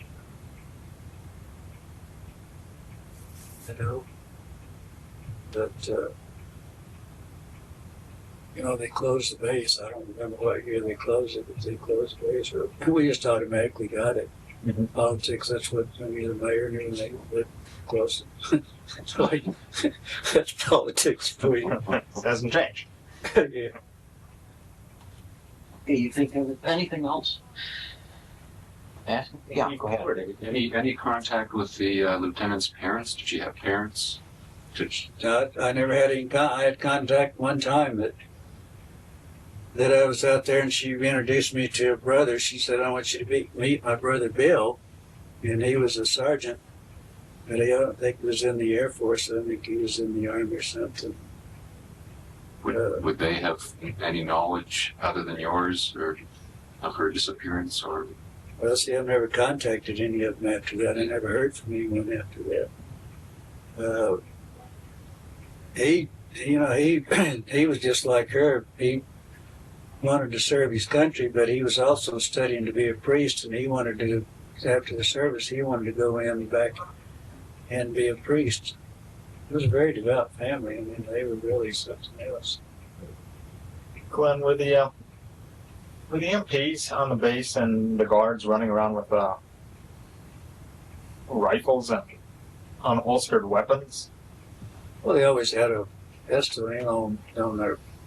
They didn't have them drawn, or did they? No. Was there any sign of increased security? Well, the only thing I noticed was standing back of those ambulances. I don't know if they were supposed to be guarding or what, but certainly I'd never seen any MPs before, and certainly there was never any MPs escorted us back to the funeral. So. But I really never noticed any at the time that I was involved in it. I just told you the MPs that was involved with, and that's all that I can say that I was. How long were you in the building? Oh, I couldn't have been there. They didn't let me stay in there very long. I probably wasn't in there over 15 minutes. So I'm just guessing something like 15, 20 minutes at the most. And until this officer spotted you, nobody gave you a hard time? No, because, you know, she was upset because it was there and how it got in. That was unusual, you know. She was hysterical then, you know. How did you get in here? You know, get out as soon as you're going to get in a lot of trouble. So, but it wasn't a normal day in the base hospital, I can tell you that. It wasn't anything normal. Because we were never threatened. We pretty well had to run in the base, you know. No one ever stopped us. Well, we were out there in the ambulance. We were there. We buried all the dependents, you know, the military dependents, babies and everything else, stillborns. We were involved out there quite well, you know. Quite intimately. So we didn't ever have any problems. No one ever questioned us when we were out there about what we were doing. We worked with the chaplains real well. It would seem that you were accorded a great deal of respect then by the military for the job. Oh, yeah, and MPs, see, they appreciated what you when we would go out on back in those days, every time you'd go out on an emergency, the MPs and the police, before we ever left funeral, we called the police station, so we have an emergency at whatever address we were going to. They would dispatch a car there, and they would always meet us there. At that time, an MP would always ride with when we had the military base, it would always be, most of the time the MPs would ride with one of the policemen. You got an MP, military police along with the others, and they were posted out there. And we worked real good with them, and they were all pretty good guys. In fact, there's several of those MPs today that they're retired from the police force and the fire department in Roswell. State in Roswell, married Roswell girls. Quite a few of them. But we had a real good relation with the base. That was the only time we've ever had any problem. That was the only time. One day, essentially. Well, I guess that covers it then. Certainly appreciate you taking your time, and we'll see what comes of this.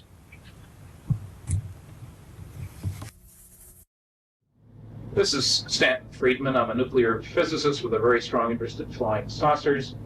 I'm in Kansas City, Missouri, on July 24th, 1991. I'm here to do an interview with Gerald Anderson, a very important witness with regard to the recovery of a crashed flying saucer in New Mexico in July 1947. We have just had a visit with a polygraph examiner who says he has seen no evidence of deception. This is after spending several hours with myself and Gerald, mostly with Gerald. A full report will be forthcoming. So with that, we will talk to Gerald Anderson. Okay.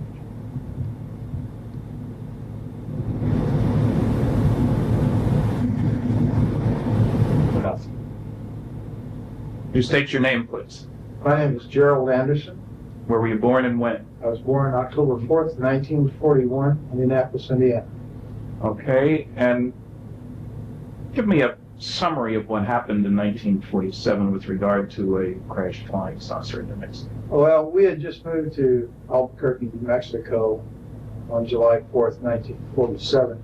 This was approximately the It was the day before we went out on the plains of San Augustine with my Uncle Ted, my cousin Victor, my father, my brother Glenn, and myself. We drove down to the plains of San Augustine, which is west of Socorro, New Mexico, in the Magdalena Daddle area, and we were down there looking for banded and moss agate, which, according to my Uncle Ted and my cousin Victor, was prevalent in the area. My brother, being an amateur rock hound, and wanted to get some of this, and it was a way of showing us around the area. And they had relatives down in Magdalena that they wanted to introduce us to. And so we had gone down there, and we got down in the Horse Springs area and had driven off onto the plains down an old rutted road for a mile or so, and seemed like a long ways. We parked the car, got out of the car, and walked down a hillside, the semi-forested, I guess you could say. It had pinon trees and scrub oak and stuff like that on it. And we'd walked well, not scrub oak, but cedar, and walked down the hillside into an arroyo, a dry wash, and then walked south down a dry wash toward where the agates were supposed to be at. And as we came around a bend in the arroyo that had pinon and cedar trees growing on it, we were able to see farther ahead down the arroyo, and on the next ridge line there was a large silver disc-shaped object was embedded in the side of the ridge line, and there was debris and wreckage and stuff strewn about the area, but mainly this thing was intact. I would estimate its size from an adult perspective to be something like 35 feet in diameter. I've heard other people who were there say they thought it was like 50 feet, but as an adult I would say about 35 feet in diameter, quite large. When we got up to it, there were 4 bodies there, not human. There was 2 of them who were obviously dead. One of them was obviously very badly injured, and one of them that apparently suffered no ill effects, or didn't appear to be injured, and was ambulatory, was mobile, and was just sitting there next to the one that was still alive and appeared to be dead. Were they right next to the vehicle? Right next to it, right under the edge of it. And this craft had apparently come in from the east, bounced off one ridge line, went plowing through this arroyo area, and then crashed into the ridge line and embedded itself. And they were sitting back under the edge. It was kind of tilted up like this, and they were sitting back under the edge here.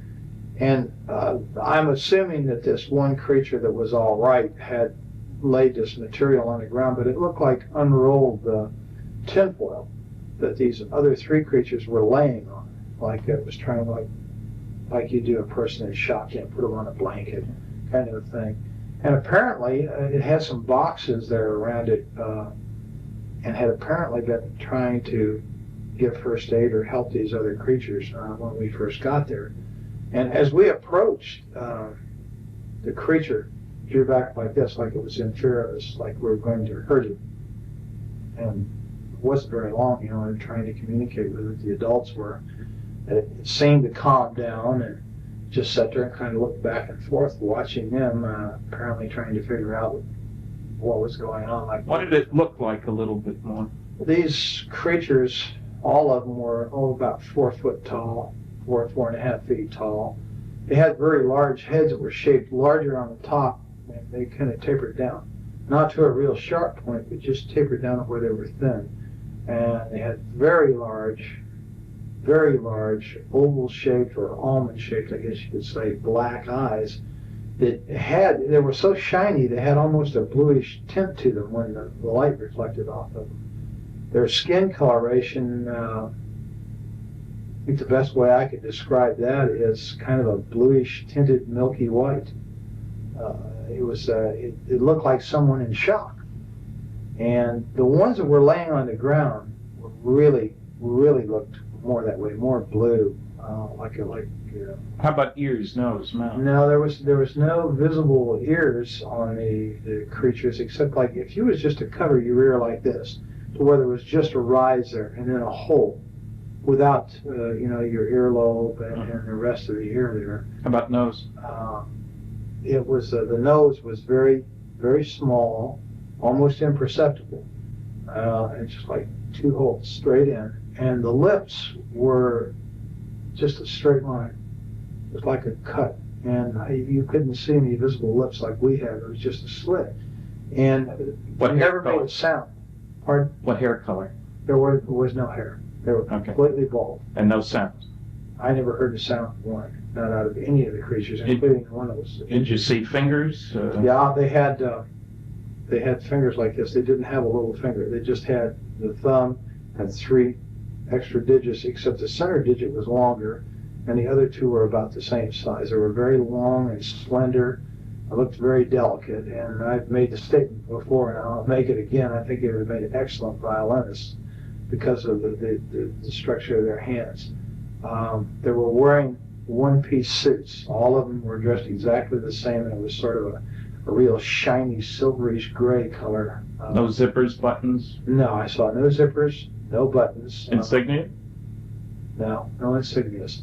The only thing that was different, they all had this, but the only thing that was different from the silvery gray thing suit was that down like the seam on it, like it was a seam on the shoulder, and around the collar it was trimmed in what appeared to be maroon, like cording. Then the suits were continuous with their footgear. You could see right about this area down, it seemed to be less pliable than it was up here, like this was a stiffer area, like they were boots or shoes or something. But they were all dressed exactly the same. Okay, so you and your family are talking back and forth, wondering what was going on. What did your family say? I mean, did they say anything? Yeah, my brother, one of the first remarks I heard he made was, that's a goddamn spaceship. There was bodies up there, and, I was told not to go up there, which I did. And how old was your brother at the time? He was in his early 20s, I think 20, 21, something like that. He was a lot older than you were. Oh, yes, considerably. When we got up there, I kind of meandered off to one side. This thing was cocked up, and I was standing here. The bodies were here, and everybody else was kind of down here, except my cousin Victor was over here playing and looking in this gaping hole on the side of this disc, and it's shaped just like a discus, except for a round dome was up on top, and there was this big gaping gash in here where you could see inside. It looked like a double hall. How big length? The gash? Dome? Oh, the gash. Well, it covered the greater majority from the center of the craft out. It was just like a gaping hole in there. And I'm thinking, it's like about 30 feet, 35 feet in diameter, so we're talking about 17 feet maybe. Oh. And most of that one side was ripped open like that. And you could see inside, and you could see another double hull, like in there, and there was these rows of components that was on there, and there was lights that flashed on and off. Some of them were steady, some were flashing. There was a lot of debris and stuff hanging out of the hole. There was evidence that there had apparently been fire. It looked like it had been burnt along the edge there, the gash. Now, this wasn't a gash that could have been caused by the thing coming into the ground. It wasn't at the leading edge of the vehicle. No, this was in the side, like it almost appeared it was elliptical. It almost appeared as if something the same shape as the disc we were looking at had hit that same, had hit the disc and left an imprint that pretty closely approximated the outside diameter of the disc itself. And it appeared to be caved inward. Okay. And kind of like you'd hit it like this and just crumpled and caved in and ripped it open. Okay, so you're there, you take all this and everybody's mystified. What were the circumstances outside? Hot, cold? Very, very hot. Well, to me, being the first time in New Mexico and coming from back east, that dry heat was just like being inside an oven. It was unbelievable to me. And that was the odd part about this thing. The closer you got to it, the cooler it was. And standing under it in the shade there, next to these creatures' bodies, it was like refrigerated air conditioning. And did you feel air coming out of this thing? Or? No, it was just like it was ambient. And I remember reaching up and putting my hand on the side of it, and I think I was afraid I was going to hit my head because there was enough room for me as a small child, you know. I was approximately the same size as these creatures to walk up under there and stand there, but I kind of did like that, put my hand up against this thing. What did it feel like? It was ice cold. It felt like it just came out of a freezer. Was it smooth? Was it rough? It was very smooth. It had a very smooth texture to it. It was obviously made out of metal. It was very solid, and it was very cold, ice cold. And there was a smell in the area. It smelled volatile, acrid, like acetone. And that seemed to be coming out of that gash, that smell. But the closer you got to this thing, the cooler it was. So I kind of remained there, and I guess that while they were over here, my father and my Uncle Ted and my brother, and Uncle Ted was trying to talk to this thing in Spanish, and of course it didn't understand a word he said. And Dad tried to talk to it, and then they tried, sign language, and that didn't work. And I don't know, for some reason, I just, I reached down and touched it, this one that was laying next to me.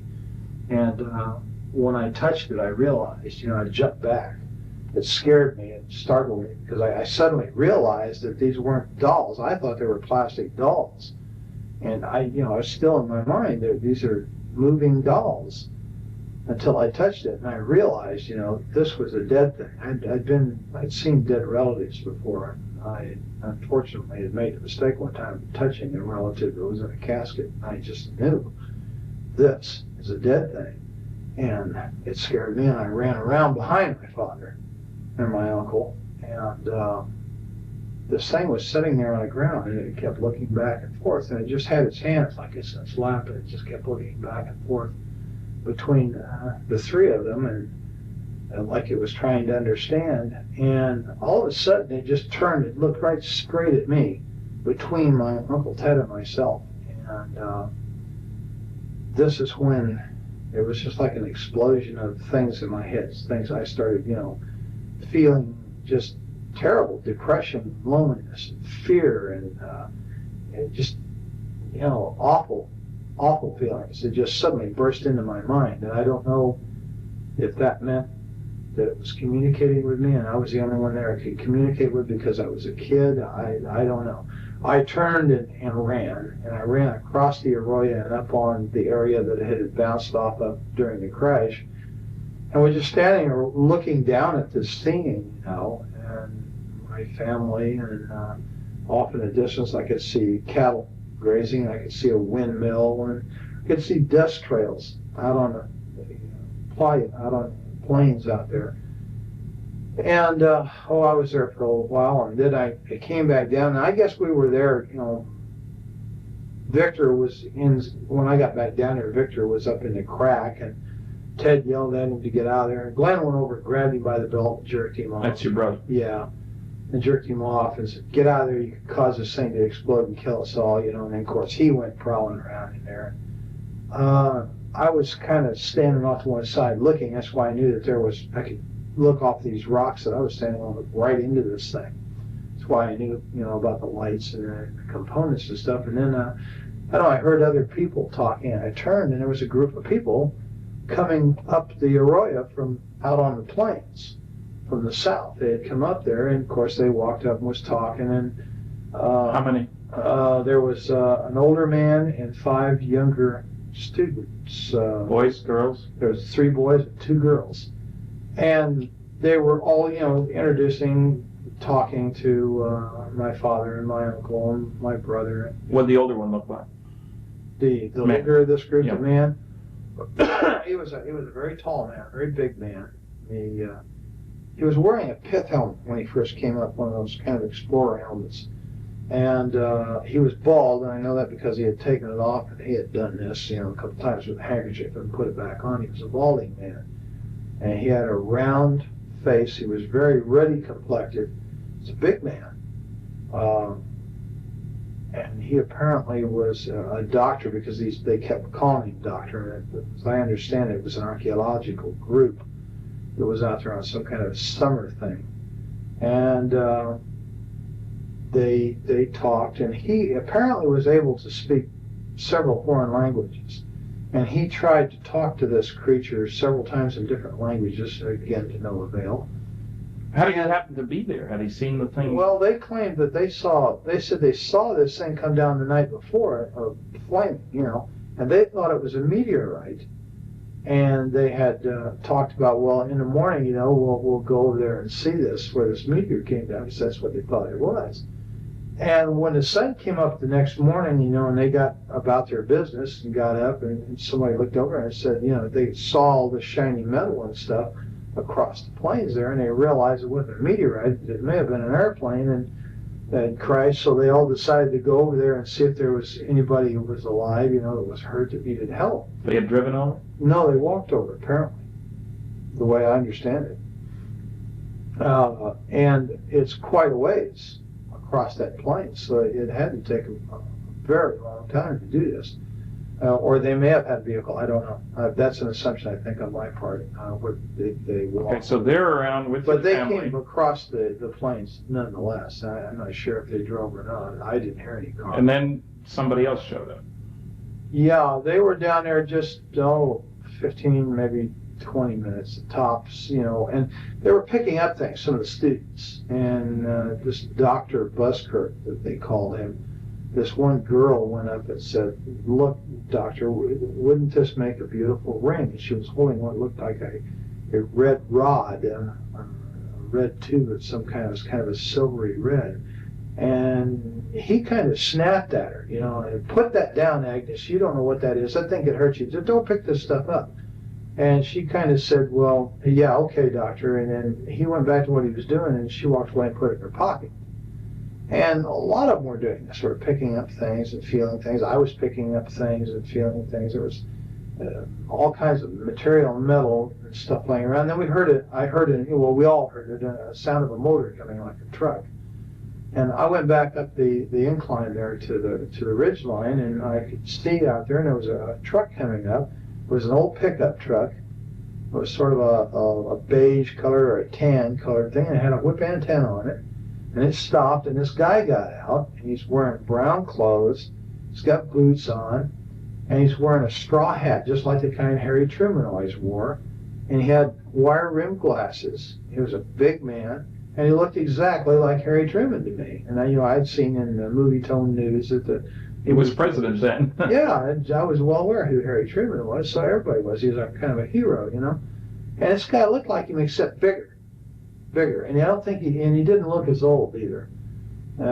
His hair was kind of light gray, and he walked over there, and they got to talking, you know, with everybody, and he told them that he worked out on the plains out there, and that he made maps, and that he had seen the wreckage from out there on the plains, and he saw the people, and he thought it was a plane wreck, and you know, just something was going on. And he came over there to see.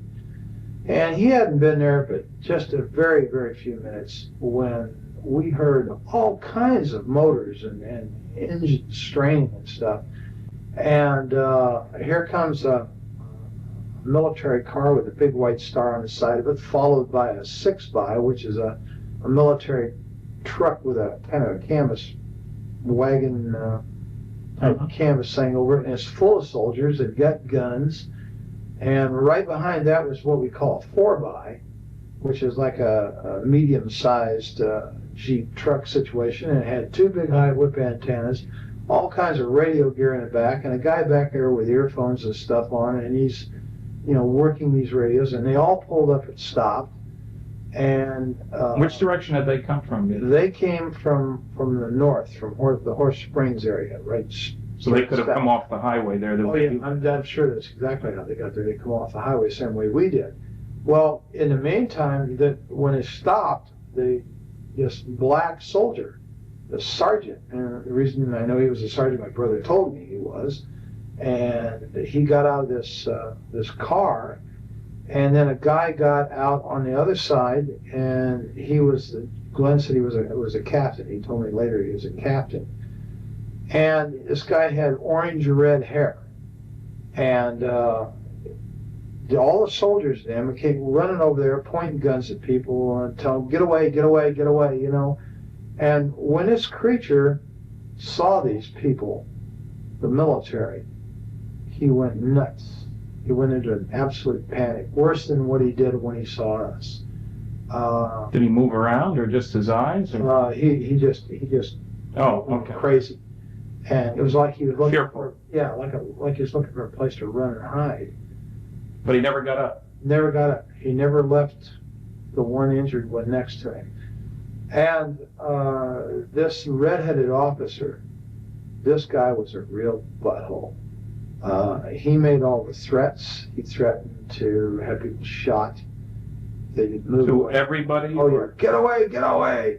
You know, we'll shoot, get away from there. This is a military secret. You know, just screaming and hollering. And he told my uncle and my father that if they didn't want to spend the rest of their life in prison, they would never say anything about what they saw there. If they ever wanted to see us kids again, they'd take the kids away, and they'd never see the kids, you know, meaning me and Victor, that we'd better keep our mouths shut. If we did not, this is what was going to happen.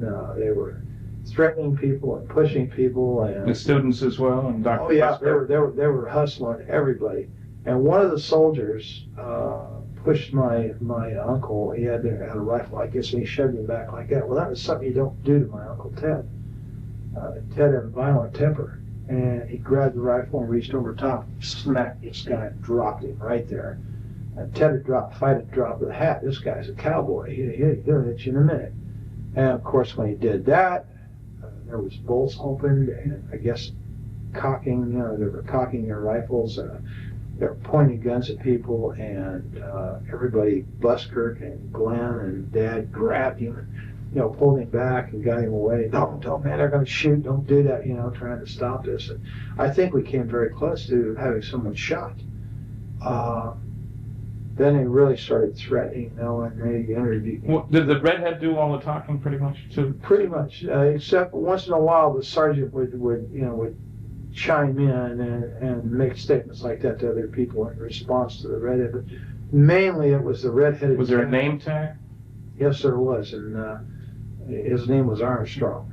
And I'm not sure if I know that from having read it or know that from remembering it, now being able to read it in my memory, or if someone said that to me. But his name was Armstrong, was right here on his uniform. Now, they chased you guys away pretty quick. Yeah, they did. And they herded us up like cattle. And they moved us up the Arroyo, back in the direction we come from, over the protest of this Dr. Buskirk, who said, no, we've got to go the other way. We came from over, I don't care where you came from, get your ass up the Arroyo. And they ran us up the Arroyo. And so you get to your car then? Right. Now they take us up the Arroyo, and just below the hill that we came down, they broke us off and moved us up the hill. Now this whole time, no one has ever frisked us down. No one has ever checked our pockets to see if we picked up any of this material. And this girl, Agnes, still has that stuff in her pocket, and some of the other students had stuff. To my knowledge, up to that point, they had not been searched. Whether they did so afterward, I don't know. They never searched us, ever. They run us back up the hill, and when we got to where the car was parked, where Dad had parked the car up there, there's a Jeep with a guy sitting in the back, and there's a mounted machine gun in the back of this Jeep, and all these soldiers. The Jeep pulls out, we're told to get in the car, we follow the Jeep, and the soldiers go with us, all the way back out to the highway. When we get back out to the highway, they set us right there. They wouldn't let us out of the car. They wouldn't let us move forward. I don't know whether they were making a decision or what. When we got out to the highway, this place was absolutely full of military personnel, military equipment. There was airplanes sitting out there that they had landed on the highway. Did you see any airplanes when you were back at the site? Yeah, there was airplanes in the sky, but nobody thought much about it. You know, I didn't think anything about it. I was used to airplanes being in the sky, having been raised in Indianapolis, Indiana, the home of the Northern bomb site. You know, the sky was always full of military aircraft. I never thought nothing about it. And when we get back onto the highway, there's observation aircraft, high-winged aircraft, and there's one, what I know now to be a C-47 sitting there, and how we didn't hear that land's beyond me. And how he landed, well, of course, I guess you could land if you're a good pilot out there, because there's no drone poles or anything. And they had tore the fence down on the north side of that highway, And all this equipment was setting back up there, and that plane was up there, and they were taking stuff out of the plane. There was military ambulances, and there was trucks with wreckers, cranes on them. And there was tankers, like maybe had fuel or water in them. There was just, everywhere you looked, there was military. And a major recovery operation. Yeah, it looked like an invasion force. It really did. And they were all wearing these light khaki uniforms. They didn't look like, olive drabs. They were light khaki, and they all had the same patch over there, that kind of blue funny patch with the circles on it was on their shoulder. And Did you have any clue as to where they came from? Did your brother or your uncle? No, I don't know where they came from. I don't think anybody ever ascertained that. There were a lot of them had MP patches, and some of them were wearing nightsticks off of these webbed utility belts. They had nightsticks, and they had 45s and holsters, the automatics in a full holster. And these were the people who were given most of the orders. They had the road barricaded off out there, and we sat there for a very long time, and we were getting thirsty and everything, and we asked, if we could go back to Horse Springs and get some water. Oh, no, you can't go through there. And right after that, they said, no, you just turn around and you head out of here now, and you go to Socorro, and this is a redhead again, you keep your mouth shut, just keep going, and don't look back. Well, so we drove away, and Dad and I said, hell with it, we'll go to Magdalena, we'll get water at Magdalena, because that's where John Trujillo lived, their relative Ted. And so as we drove away, I was looking out the back window, and I could see Dr. Buskirk and these kids, and that guy that got out of the pickup was standing there, and this Dr. Buskirk was doing just like this in this red-headed officer's face, and he kept pointing back behind him. And I guess that meant, we got to go back that way, and he was fed up with this guy or something, and he was shaking his finger in his face while they were yelling at each other. And that's pretty much the last I saw of the whole situation. I don't know what happened after that, because we just kept going. Did you get home before dark?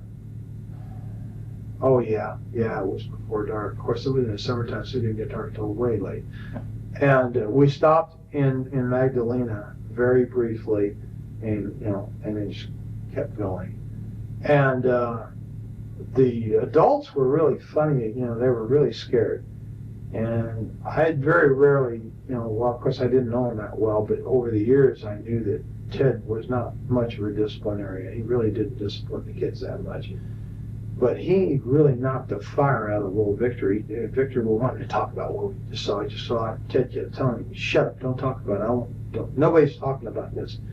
Finally, he just turned around and knocked the living hell out of Victor for shooting his mouth off.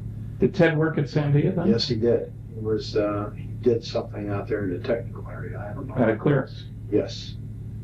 And later your dad worked out at Sandia? Yes, he did at security. And he worked there for years. Until he retired? Until he retired. My dad had some very high clearances. Okay. When we got home, Mom was over at Uncle Ted's house, and Mom perceived instantly that something was wrong. I said, what's wrong, Glenn? He's again. And they decided to tell him. Well, when they did, then of course Isabel, oh my God, you saw demons, you saw the devil, because Isabel was Ted's wife? Ted's wife, a devoutly religious Catholic person who thinks anything that isn't a vision of, say, the Virgin Mary or Jesus is quote unquote demons, and that's what we saw. And of course Ted, oh God, just put her off. And we really never talked about it much in the family because of the reaction it got. And my dad was really afraid, and so was Ted. And Glenn especially, because Glenn made the statement about when he first saw the military, he told my father, he said, and Ted and everybody there, don't let them some bitches know I'm a Marine. Don't let them know. And of course nobody did, and he was in civilian clothes, so, he had a pair of blue jeans on, and it was in civilian clothes, so, he didn't look like military, or I'm sure his ass had been in real trouble. And they never checked. They just assumed, I guess, that we were... Did they ask your names? Oh, yeah, they took our names. They got all that from my dad. and my brother just very cursory would, just hardly talk to him at all. He let Ted do most of the talking, which was pretty smart, I think, under the circumstances. And of course, they never really asked me any questions at all. You were just a kid. Yeah, I was just a kid. And well, you first went public with this. Now, let's first square away. All the other 4 that you were with are dead. Yes. Yes. And it's been some time. And my brother died of a heart attack in Mexico City. My dad died of a heart attack in '78. And Ted and Victor were killed in an automobile accident in the mid-'60s, and I assume he was 65. Right now, there's a strange diary that's turned up. How did that happen? Well, when I went to my father's funeral in 1978, a lot of Dad's personal belongings were given to us boys. You didn't live in the area at the time. Oh, no, You'd gone off to the military. I've been in the military and subsequently on the return to the military, moved to Colorado immediately. And your dad had remarried a couple of times, and oh yeah, this was Dad was on his 3rd wife, and his personal belongings and stuff, were kind of given to my 2 brothers and myself. My cousin Valley Jean was there at the funeral. That's Ted's daughter. Yes. And she came up and was talking to me, and she said, here, you were there, you need to have this too. And she handed me these photocopies. And at first, I thought, well, what is this, Dad's diary? She said, no, it's my dad's diary, but you were there, you need to have this. And then it dawned on me what I was looking at, because I read a little bit of it. And so I said, yeah, okay, and I didn't want to talk about it at the funeral because Roz's side of the family, God bless her. That's your dad's 3rd wife. God bless her, I loved her.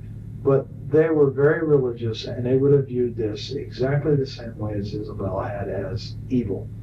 And I really didn't want to have any problems with them, we were kind of on shaky terms. We didn't see eye to eye religiously, so we're not quite. Well, you're active in religion now, aren't you? Oh, yes. You're a deacon in the Episcopal Church? Right. Okay, that means you actively participate in Well, yeah, lay Eucharistic ministry. Okay. So I actively participate. I serve on the altar. What do you do for a living then? I'm a security officer in the state of Missouri. And you've been doing police sort of work for several years? Oh, yes. It's about 9 years all told. And you also are going to college to be a nurse, and you've already got a couple of associate degrees from community colleges. Right, yes. One Associate of Science and one Associate of General Studies, and I'm working toward my Bachelor's of Nursing. In roughly 2 years, I will have my Bachelor of Nursing. I'll be a licensed. Now, to be a security officer, you have to be licensed by the state of Missouri, do you? Yes, you have to be a certified law enforcement officer, which means that you have to have gone to the state academy, the Department of Public Safety. So that's not just a pickup thing? Oh, no, you have to it's a attend the professional. academy. Yes, it's definite. Okay. And you have to work for the state under these conditions. You have to not only be certified, but you have to have prior law enforcement experience. Now, when we get back to the diary for just a minute, when you were hypnotized by John Carpenter, a psychiatric social worker, and he was asking you questions about the diary, apparently you'd been told that there were a number of copies of that around? Yeah.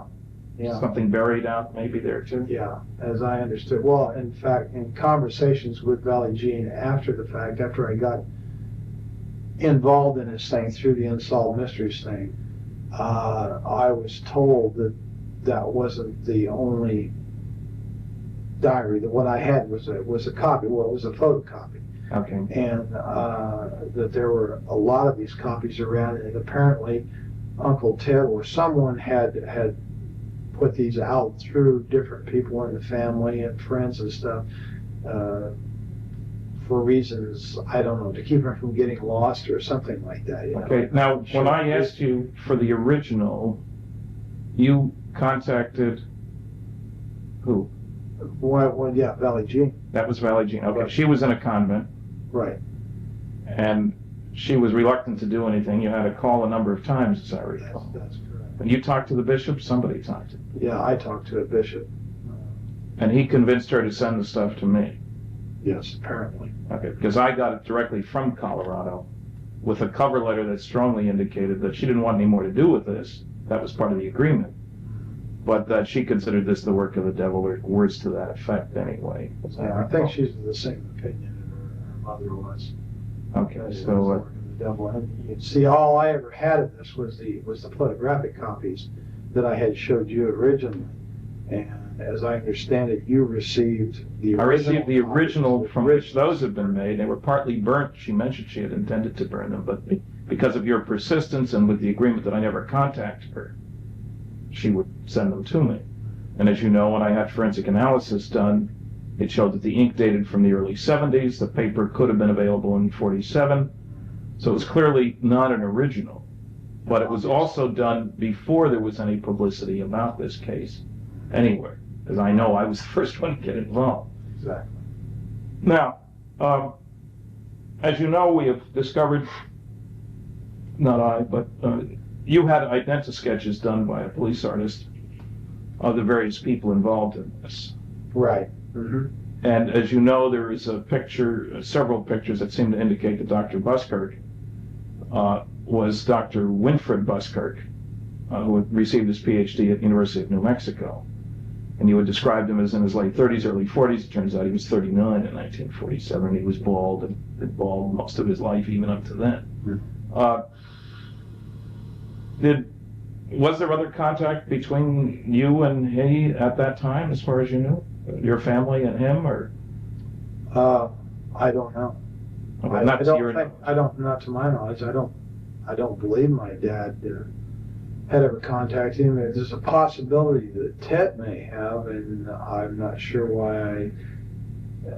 I think Valley Jean had alluded to the fact that Ted had been in contact with him, and that they had corresponded and this kind of thing. But as far as any personal knowledge of it, no. Okay, now you didn't tell your story really until the Unsolved Mysteries program was rerun in January of 1990? That's right. That's when you contacted them, got my address, wrote me, Evan Randall, and were a little upset that the program wasn't quite accurate. Well, yeah, that was the whole thing. It started off as a fluke to begin with, because everything that I saw didn't jive with what I had seen personally. I guess I was kind of miffed, here all these years.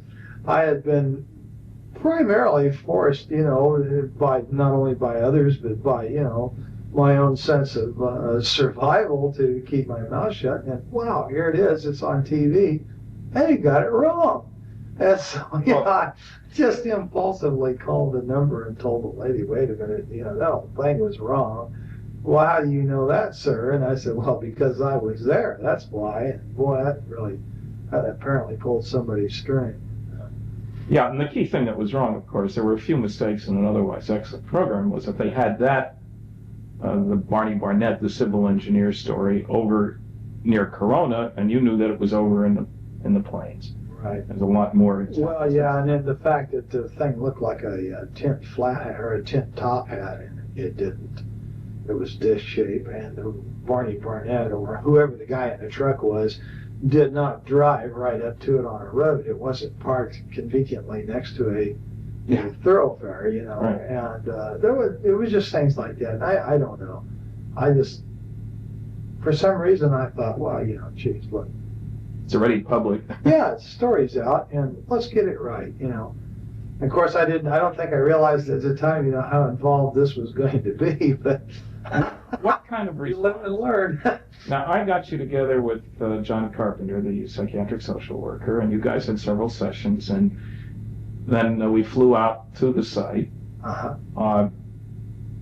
You're reasonably convinced now that the second time around out there we did find the exact location. Yeah, the first time in, it was like 43 years. And we're in a helicopter. And I was in the air this time, and last time I was on the ground. And so, the landmarks were a little confusing. I was positive I was in the right place. But until we actually got on the ground, John and I, and retraced the route in there that we had come in the car, I wasn't absolutely sure. There was two ridge lines there, and I wasn't really sure of which one it was. And I had the feeling that the first one that I pointed out was the correct one, but once I went in on the ground on foot with John, I knew instantly that it wasn't that one, it was the other one, and I'm absolutely positive that that's where I was at. There's no question in my mind. And you will recall that you described the woman who sold you the pop on the way in? Right. And we found the older woman there who said that was exactly what she looked like in the audience. I'll never forget that lady because I had it with heat. I'm telling you. Back seat of that 40 Plymouth, down those dirty old roads and stuff, and for mile after mile. And of course, my dad was one of these kind of people. When he got in a car, it was point A to point B nonstop. I don't know why. He just never stopped to smell the roses along the way. And so, you know, I was pretty sad shape, and you know, I remember that lady quite well. What kind of response have you had? You went public. I mean, John talked to a newsman. You both talked. He called me. In the Springfield newspaper, paper carried a very straight, very large article, and that got spread around by lots of people. So suddenly you're a celebrity, if you will. What kind of reaction from the people who knew you on campus where you worked, your friends? Oh, very, very few negativists. There's the noisy negativists, you know. We have those.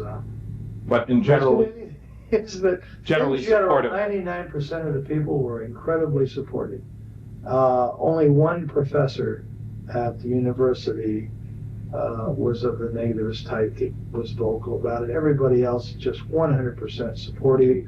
The majority of these people are absolutely convinced, even without this story, that extraterrestrial life forms exist and that the people are flying around out there and moving between systems and stuff. And it's just an unbelievable amount of support. You didn't lose your job. Oh, no. Your boss didn't give you a hard time. Absolutely not. In fact, I think I can publicly say that my boss is extremely supportive because he is a avid ufologist himself. He is fascinated by the subject, and you won't have any problem convincing him either. And my boss has a master's degree. He's not someone that's untrained observer that's given to hallucination. Most of the people who are the most supportive of me are people with very high educations, very, very solid educations, very solid, upstanding degree people, not given to hallucination. You attended a UFO conference with John Carpenter, and he gave a paper, I guess, and introduced you. Sure did. And you've got a response from that audience, too. Yeah, 100% supportive. I was really quite relieved and made very, very welcome. Well, you've been interviewed by a number of other people, Linda Howe working on a documentary and so forth, seems to have brought the story. Now, how much contact did you have with Kevin Randall? A very brief telephone call. I came home from work one day and there was a message on my answering machine, and as you well know, I have a tendency to be hard to get a hold of. Yes. And he'd left his number, and of course I had his address and yours, and I had sent cards to both of you and something to the effect, if you want to know what really happened out there, call me. Yeah. And he had called and I wasn't there, and he had left his number, so I returned his call. Now, I talked to him very briefly, primarily because I didn't like the man's attitude. I don't feel comfortable with people who call other people liars and charlatans and phonies and say that they rig their research to make it come out the way they want. When someone starts telling me this kind of thing, then the first thing I want to do is I want to get away from them. And this is exactly what I did. Now, I understand that this man claims that I talked to him for 2 hours and that he has a 2-hour tape of one contradiction after another of me, and that's not quite true. Okay, there's been no other contact with him? No other contact. I won't give the man the time of day. Yeah. And has any other investigator, any of the noisy negativists approached you directly? No, none at all. The only other investigator is you yourself, or Don Berliner, and Bob Bigelow and John Carpenter. And of course, you're quite familiar with our involvement. And you agree that on that first trip to the plains, it was you, I, Bob Bigelow, and a pilot in the helicopter. Yeah, Joe Channing, the pilot, was in the front seat on the left side. I was in the front seat on the right side. You were directly behind me. No. you were directly behind the pilot on the left side. Bob Bigelow was directly behind me on the passenger side. Right, and then we met up eventually with Don Berliner and Right. John Carpenter. They and spent were- the next 3 days. They drove to Dattle. They drove the Jeeps and stuff to Dattle, and were waiting for us at Dattle when we landed in the highway island out there. Right, and as you recall, where did we refuel the helicopter? Springerdale, Arizona. It's not Florida, Arizona. That's the. Oh, no. It was just a matter of a few minutes, actually. 25 minutes maybe at the max, west of where we were located. All right, I think we may pick this up another time, but I think that'll do us for now. I really appreciate the time and trouble and effort and all the rest of that, and on to bigger and better things.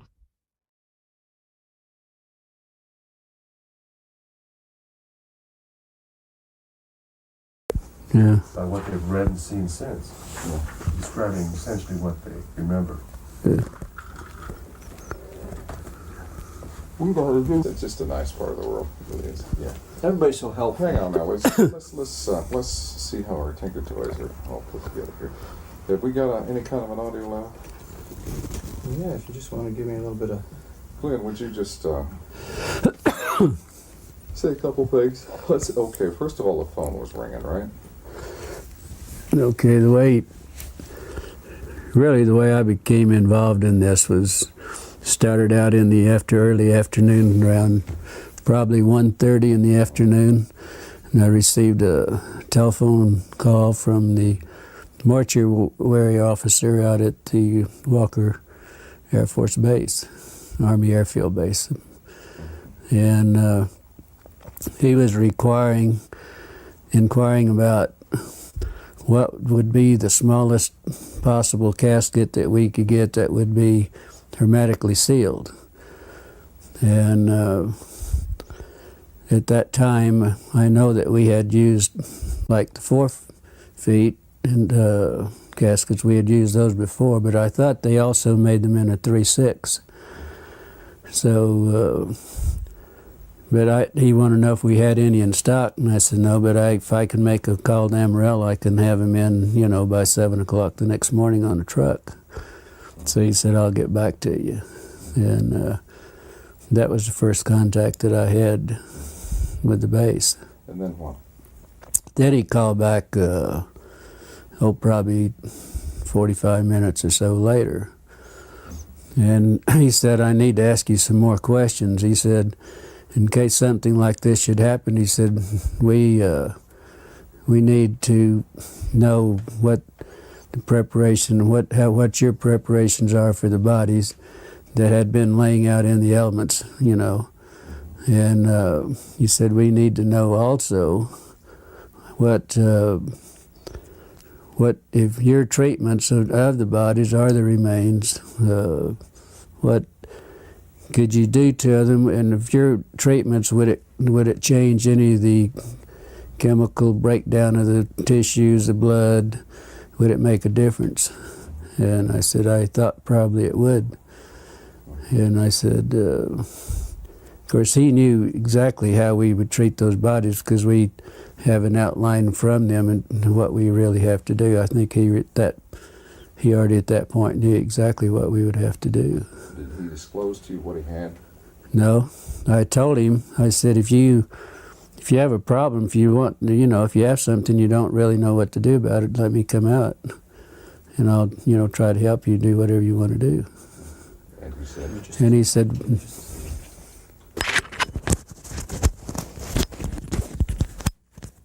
Okay. And he said no. He said. Let's just back up just a minute there. Let's start again with. You were saying you told him that you can come out and take care of what he had, right? Yeah. Why don't you pick it up from that point again? So, anyway, he said, well, we don't really have anything. He said, we're sitting here thinking in case we should get involved in something like this, what would be our preparation? Should we do? Then I went through, I said, do you really want to know how we would do it? Well, yes, we would like to know. So that's when I explained to him that we would have the vats that we would fill up with formaldehyde solution with water, and we put the bodies in them, let them stay there for 24 hours and then take them out. And then we would pack the bodies in, would be a sawdust and really a lime, what we would pack them in, then wrap them in the plastic. That's bodies that were badly decomposed. If there was tissue, deep tissue, we would have to do it hypodermically with needles to get to the deep tissue. Then we would have to aspirate the cavities if the cavities hadn't already ruptured, and then put some cavity fluid in those. I said that's, kind of normal procedure. Now, at one point, you finally offered to take care of it for them. Well, I offered 2-3 times, yeah. Can you review what that conversation at that point? You mean when I offered to take care of them? Yeah. He said, well, we don't really, right at this time, we don't really need your assistant, but he said, in case something like this should happen, then he said we would be prepared and we would know what to do.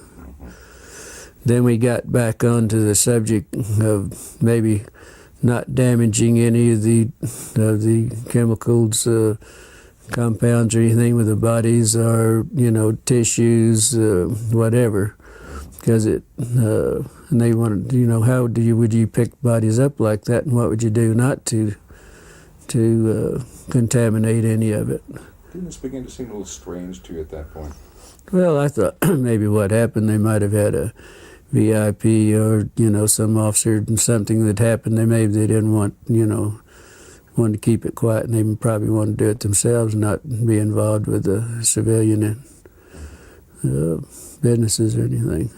So, after these conversations, you were curious, and you went on out to the base, as I understand it. Can you review that? Well, no, I didn't go out to the base. Yeah, I was curious, but I didn't go out to the base, and probably a couple hours later, then I'd got an emergency call. There was an airman that was injured in an accident, and I took the airman to the base. He rode in the ambulance with me, and I took him out to the emergency room, and that's the way I became really involved out the base. I didn't go out just because I was curious. Give me the sequence from the time you picked up the airman and just describe to me. Well, when I got the call, I left the funeral home, and the ambulance went to the scene of the accident, picked the airman up. I did not place him on a stretcher because he had a head injury in the nose. I think his nose was fractured. So I did some minor first aid, and then he sat in the front seat with me all the way to the base. When we got to the base, then he walked into the emergency room. I didn't have to take him in. They didn't bring out a gurney or anything. He just walked in on his own. Then I never did see him after that. Then I had this friend that I wanted to talk to and see. This is a lieutenant nurse that I knew quite well, that had only been there approximately, only been commissioned and been out to sign. This was her first assignment out to the air base. And I wanted to talk to her, and so I was going down the hall, and first thing, the lieutenant that I wanted to see was coming out of one room, going across the hall to the other, and she noticed it was me. She said, "How did you get in here, and what are you doing in here?" And she said, "You better get out in a hurry." She said, "You're going to get in a lot of trouble." She said, "Would you please leave and get out of here in a hurry?" And then I turned around, and she went on into the other room. Then in about the time I turned around, there was another officer said, "Hey, wait a minute." And I said, "Looks like you had a crash." He said, "I see there's some, in the ambulances out there, I see a lot of wreckage." And I said, "Where was the crash?" And he said, "There wasn't any crash." And he said, "Just wait a minute." And then he said, "Wait a minute." And I, stood there for a minute. And he turned around, and evidently he must have waited for somebody else to come out, because there was another officer coming out.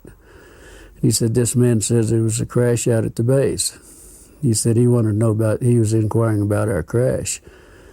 And this was when I encountered, he was a red-headed officer, and very nasty, very rough. He said, he did not see any crash. There was not any crash.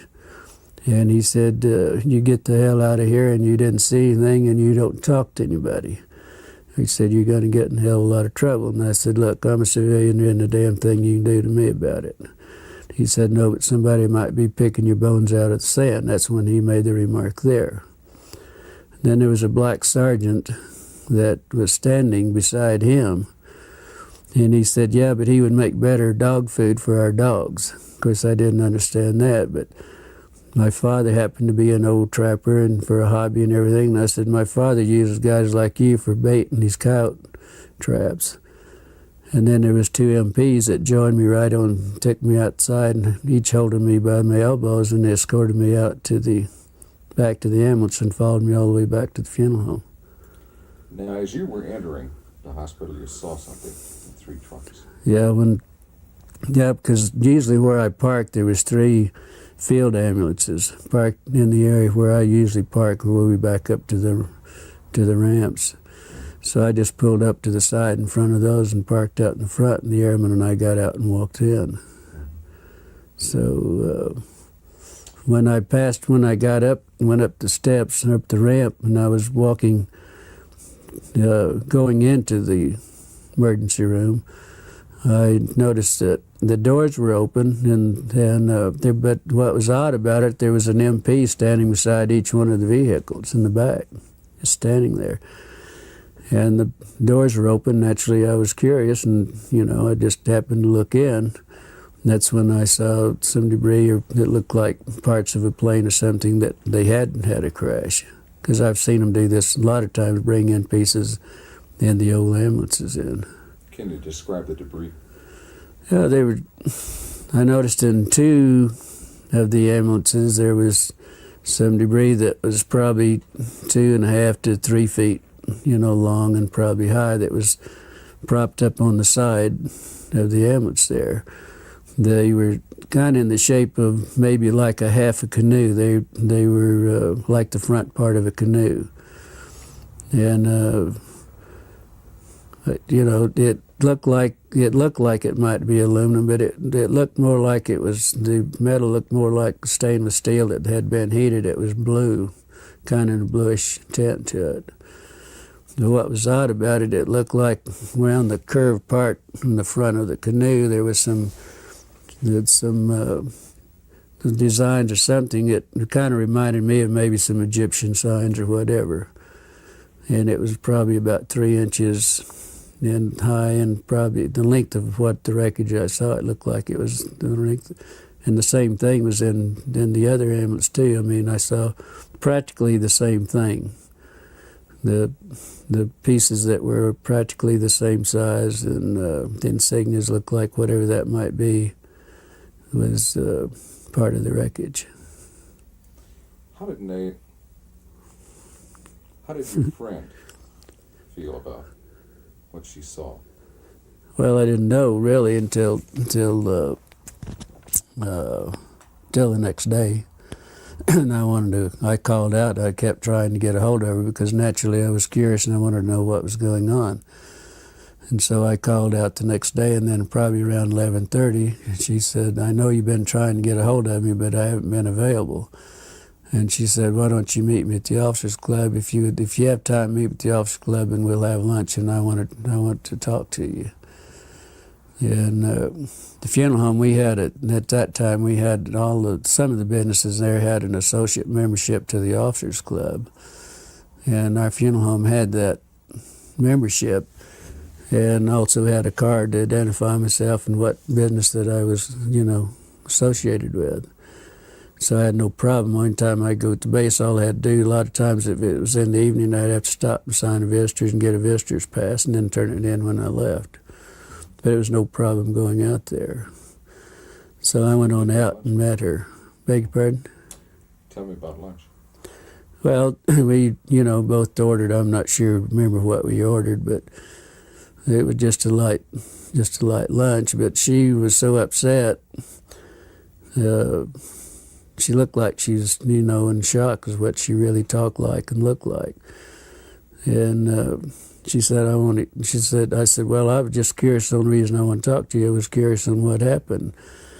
And she said, well, you won't believe it. And she says, I don't believe it either. But she said, I got in a lot of trouble on this thing. I'm not real sure about this. But she said, then she pulled out of a little purse or little pocketbook, whatever she had there. She gave me a little diagram that she had drawn some figures of some arms and face and so on. She told me that this is what was in those, that it was a crash. It wasn't an airplane, but they didn't know what it was at that time. These were bodies. Yeah, but she said we have 3 bodies. There was 3 bodies. She said 2 of them were very mutilated. One looked like it might have walked out, or that it, might have lived a little while. And she explained they were like 3.5 feet to 4 feet tall. The 2 of the bodies were you couldn't identify much because they were practically destroyed, and it looked like maybe that they might have been a predatory animal or something might have been doing some damage on the bodies too. How did she describe their head and their hands? Well, she said the head, and then the little drawings that I had, the way she explained it and the way she drew it, that the heads were somewhat larger than a human heads. The hands were long, no thumbs. It was just the long, very delicate fingers at the end of on the underside at the tip of each fingers was a pad-like, maybe a little pad, but it looked like the skin had maybe a little suction, like the little suction cups on those. On the, no fingernails on the hands. The head, the lips were just a long, narrow, more or less, not full lips like we would have in most of our people, but very fine lined, very fine lips. There was no teeth. That was the inside of the mouth. It was kind of like a real a gums. Maybe it was. She said to explain it. It was almost as hard as if it was rawhide. Maybe at that. The ears. There was only 2 small orifices on each side of the head with looked like a couple of small lobes that might cover both of those. But there was not a protruding ear. And also that the nose, there was only 2 small orifices in the nose. There was really no nose that was convex. It was all just flush with the face. Was she emotional about all this? Very much so. Very emotional. She would have to stop and drink water every once in a while, and also she never touched a meal. All the time we were talking in an hour and a half that we were there, she never touched her meal. Any other demonstrations of emotion? Indications of how she was upset? Well, just, every once in a while she'd go like this, and wringing her hands, and she said it was the most I've never been so horrified in my life. I've never seen anything so gruesome in my life. I've never smelt anything that smelt worse in my life. And she told me that when I saw her, she was leaving the room to go to the bathroom because she was deathly ill and was going to throw up. Did she recognize any of the doctors by the examining the body? She told me, she said, I asked her that question, which of the doctors, and she said, I don't know that I knew them, and that was her answer.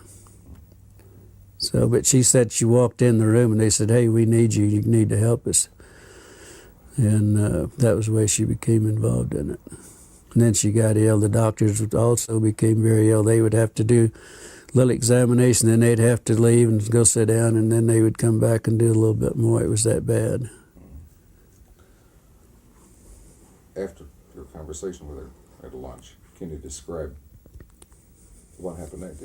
How you were unable to see her again, and how you learned Well, yeah, we'd visited a while, and then I had to get back to the funeral home, go back to work, but then I never did see her after that.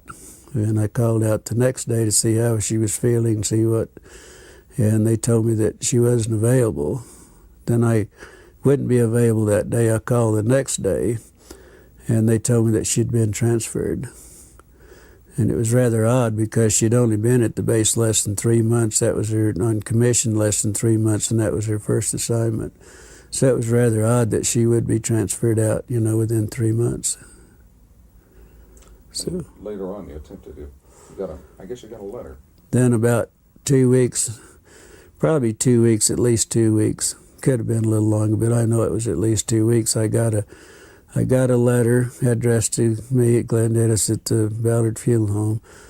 With she didn't sign. It didn't have any returned address or anything on it, but inside of the letter, there was just a note. She said, "I don't have time to write. I will write later.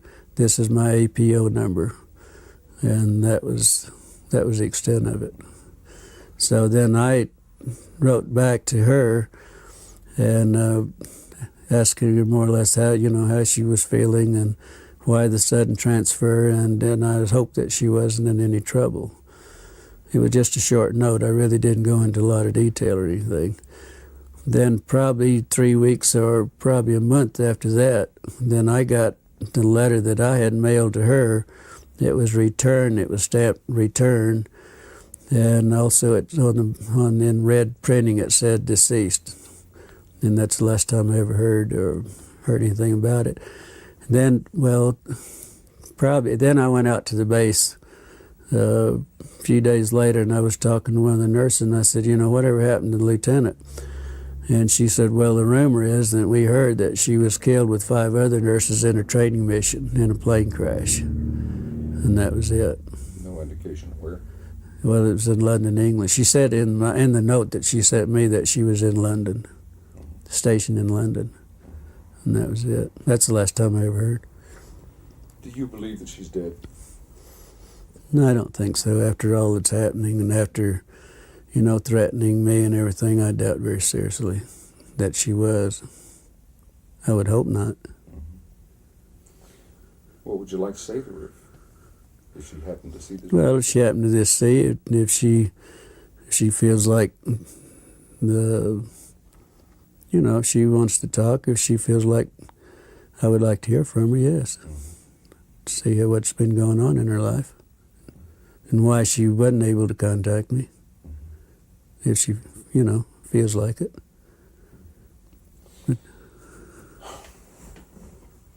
Let's stop tape for a minute.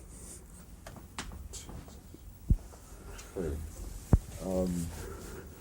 Now, the sheriff told your father you were in trouble. Okay, what happened there? Then the next day after I was there, when I had the problem with the officer and the black man, I was told my father was contacted by our sheriff, George Wilcox, which was a very close friend of my father's. They were very good friends. And he called to see if my father was home because he wanted to come out and talk to my father. And he did so, and he told my father that there was a black sergeant from the base that came to his office, was inquiring about who my parents were, my mother and my father, if I had any brothers or sisters, and all, wanted to know what my personal family, who they were and where they were. George said that he knew I had some family, but he didn't know, where they were or anything else. So anyway, he told my father that he did contact my father, and he told my father that he thought I might be in some trouble. And but they evidently didn't explain why I was in trouble. So, first thing my father did was get in his car and come to the funeral home. He said we had to talk because he and I were very close. We were real good friends. The best friend I ever had was my father. He said, I've got to talk. He said, if you're in trouble, he said, we've got to do something about it. And I said, I'm not in trouble. He said, well, you are. He said, George Wilcox told me that you were in a lot of trouble. and that you got involved in something that you had no business getting involved in, and that you could be in a lot of trouble. And I said, then, so I told my father the story, and he's the only man that I've ever told this story to until I talked to Stan Friedman and to you people, and that's it, period. And I did tell my father what the story was. Of course, it was, you know, it was unbelievable for him. But then he became very upset, and he wanted to go shoot a few people and all that, because they did threaten my life, and, you know, and they, so that was the way my father heard about it, and that was the extent of my family. And he never would tell him who my brother, and I had a brother that was a fighter pilot during that time, and I had 3 sisters, and one of them was a nurse. But he would never tell him anything, and so he didn't tell the sheriff or anybody else, because the sheriff was supposed to call him back and give him the names and where they were at, and he wouldn't do it. Let's get back to your friend. Did she express an opinion as to what she thought these beings were? Did she think they came with it? Well, the only remark that she ever made was that they definitely weren't humans as we know humans, but they could be from another planet. Or the doctors were explaining this, that they couldn't be from our planet. They had to be an alien, or had to be something else, but not in our planet. She had a phrase she used to describe how they looked to her. You remember that? You were telling me? Like little black Chinamen? Well, she said that, well, of course they were, you know, first thing she said they were black. They were just as black as they could be, but probably laying out in the elements in July in Roswell with 105 to 110 temperature every day and 80 degrees or so at night. I mean, that wouldn't be uncommon, because we picked up a lot of sheep herders of people that have been found dead that's laying in the desert, you know, for days and bitten by rattlesnakes or whatever. And they do turn, you know, as black as they can. And I know exactly what they were talking about, because, with the smell and the odor being so drastic, because this is a very unpleasant situation, you know. And let's talk about their eyes. How did she describe their eyes? Well, she said that, of course, their eyes were set back into the skull. Oh, and it was I thought it was interesting also that she said their skulls, the doctor said their skull bone structure wasn't like ours. It wasn't actually a bone. It was probably a real heavy cartilage. It looked more or less like a newborn baby. The skull was very pliable. You could mash on the skull and it would, you know, it would give. And so the bone structure, bones not like our bones, it was our skull and everything. What about the bones in the hands and arms? Said very fine, very delicate. The arm bones, like the radial and the ulnar and in the arm, that was so fine that he doubted if they could lift. You know, she said they doubt if anyone at that size and the arms at that could lift 50 pounds on the earth or anywhere else. You know, they doubted they had that strength. But she said the one that hadn't been mutilated to a great extent, it reminded him of a real small ancient Chinese person, no hair at all, and very, very delicate skin.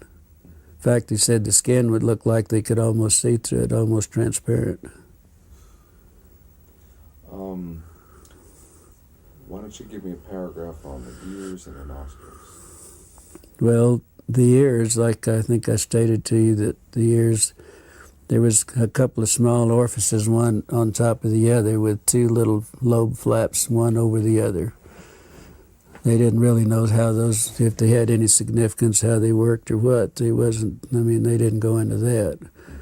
The nose was only a couple of very small orifices, holes right there, just above the lip line. But it had, there wasn't anything covering it. And it was just like 2 small indentations there, and that was it.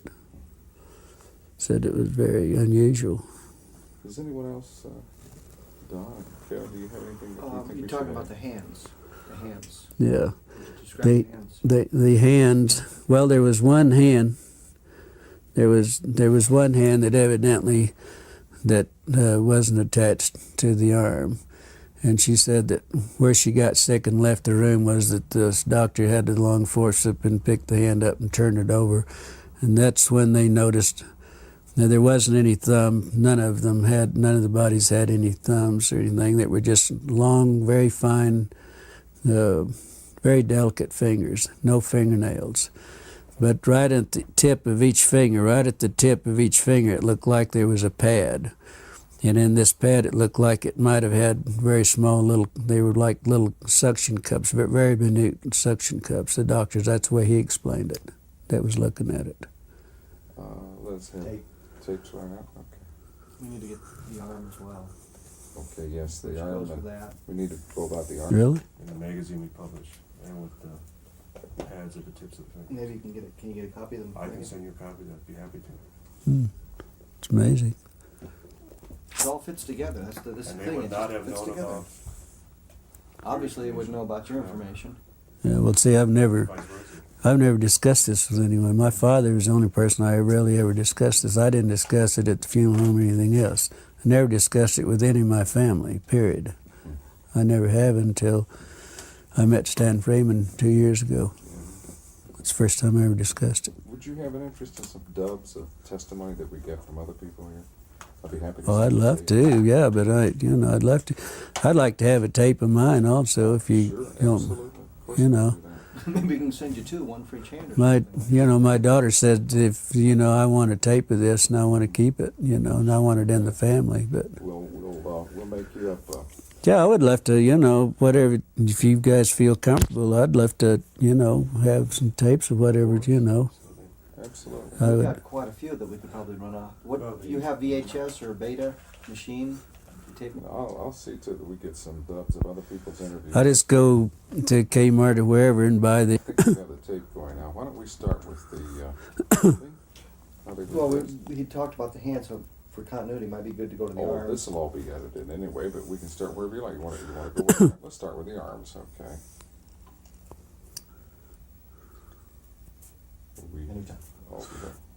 Forget the camera. Seeing if he was ready. It's not there. It's not there. That's all right. But you were asking me to describe the arms, and this was another thing that the lieutenant brought out, that it was very the difference between theirs and ours, from the wrist to the first joint here, that it was probably 1.5 times longer than the top part up here. It was very odd looking. It was very odd, she said. And the very small arms, very small. Bone structure? Bone structure, of course I asked her about the bones because we were talking about the wrist bones and everything, and she said it was very similar to ours, but the bones were so small that their bones probably wasn't in the arm, wasn't any larger than my finger. Wow. So. Okay, now give me 2 or 3 sentences on how they were dressed. We never mentioned it. Never talked about the dress. Did she say anything about sex, or was she able to determine? She said she was so sick and everything that it never even entered her mind. So that was it. I guess not. No way to determine the sex of the beings then. Well, it wasn't discussed with her. It probably was, but she, like she said, I was so ill and so horrified that I don't, she said, she sat up all night and she knew I was going to be real concerned, knew I was going to be on what happened, she knew that I got in trouble, probably. And she drew that, she sat up and made little notes on the back of these little prescription pads. And that's what, she had her notes made out, and that's what we discussed, particularly what she had. I was very interested in that you had kept so many records of the incident and pertaining to everything that you knew regarding the UFO correction. And you kept them in the, there at Ballard's, and then later they disappeared. Yeah. Could you give us a Well, I was really in charge of all the military contracts. I did all the bids and everything and really took care of all the contracts myself. And that was one of my duties at the funeral home, to take care of the military. And I had a file on everything that ever happened at Walker Air Base, like Bob Hope and some of the big orchestras, and everybody'd come and have the big parties and everything in the hangars, you know, I attended, but I would also have pictures and everything. I had a personal file that I kept, and I kept everything in this file that pertained that I attended or whatever. And this is where I put the diagrams and the notes that she gave me was in my personal file. Well, then the Ballard Funeral Home sold at a later date, several years later, that it sold. And the people that bought the funeral home, these were files they were the old files that they kept in the basement down in the furnace room. And they had I had all the military files together in one filing cabinet, everything that happened at the base and everything. We also had the contract at Fort Sumner Air Base. They had a glider base there, and also fighter pilot training there, and the P-47s and 51s and so on. And so I had all the files. Everything was, one filing cabinet was strictly all military. And that's where I had all this filed away. I had all this filed away.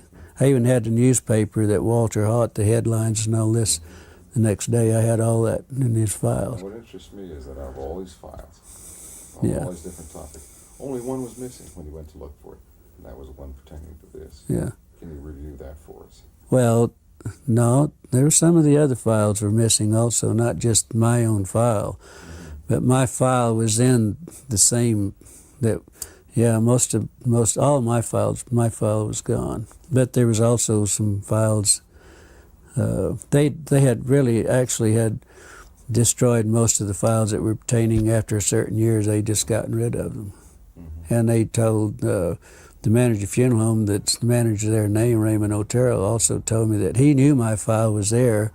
Joe Lucas, that was manager at that time, knew my files were there. And he and I'd had some personal problems, and he said, get rid of his damn files. We don't want anything that remind us of him. And that's where the files went, really. There was some discussion about how to preserve the bodies. Right. Dry ice and that sort of thing, and you kind of addressed where they got the ice and things. Then the mortuary officer, what would you do if you had to ship one out? And but you couldn't do anything to it. I mean, that you couldn't, do any treatment or anything. What would you do? I said the only thing you could do that I would suggest, that first thing, if you have a problem, don't want to destroy any of the tissue, any blood cells, anything that you don't want to destroy, I would suggest that you contact a pathologist. And I said, I'm sure the Army Airfield, somebody's got some pathologists around. I didn't know that they had one in Roswell, but I said, if I were you, I'd call a pathologist and ask him how he would like to have it done, or whatever you're going to do, or whatever it is. You better do what the pathologist, because he's the one that's going to do the autopsy and make the reports. But I said, the only thing I know you could do is just go to Clardy's Dairy or Sunset Creamery, we had two at the time, and buy all the dry ice you can and pack them in dry ice, if that's possible. And that's what I suggest that they do. Excuse me, Glenn, you're hitting my mic with your thumb. Sorry about that. That's all right. I've done it at least 8 times already this week. It's not personal. No. Okay, what do you think? I think, as a suggestion, you might want to do that part again if you think you'd like to use it, because the dry ice? You probably hit it just a few times. And it might Sorry about that.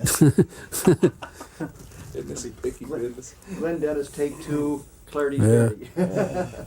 All right, let's go back and go over the dry ice then again. Well, okay. What I suggested that to the mortuary officer, I suggested this to the mortuary officer and we discussed this probably for 20 minutes or better on the telephone. And I kept telling him, hey, if you have a problem, if you got something out there, if you need our services, we have the contract, I would be glad to come out and help you take care of it. And he said, no, this is for future. Kept always referring this was for future use in case we did have something. But Then I said, well, you know, first thing you better do, you better get a hold of a pathologist. I don't know whether you have one at the base, but I know you probably have the top pathologist, you know, something similar to those words. And I said, that's what I do, and you better let him give you the instructions, and then you better do what he tells you to do, because he's the one that's going to do the autopsy. And you don't, if it's this sensitive, you better do what he tells you. But I said, the only other suggestion I can make, that you go to Clardy's Dairy or you go to Sunset Creamery, buy all the dry ice you can and pack whatever you have, whatever the problem is, you better pack it in dry ice and then do whatever you have to do with it, because that's the only way. They tried to put it in the morgue.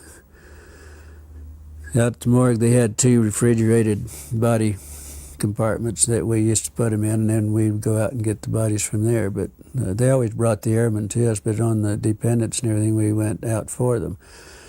But they weren't cold enough, and it became so offensive. They were afraid they were going to, we were going to upset everybody in the hospital.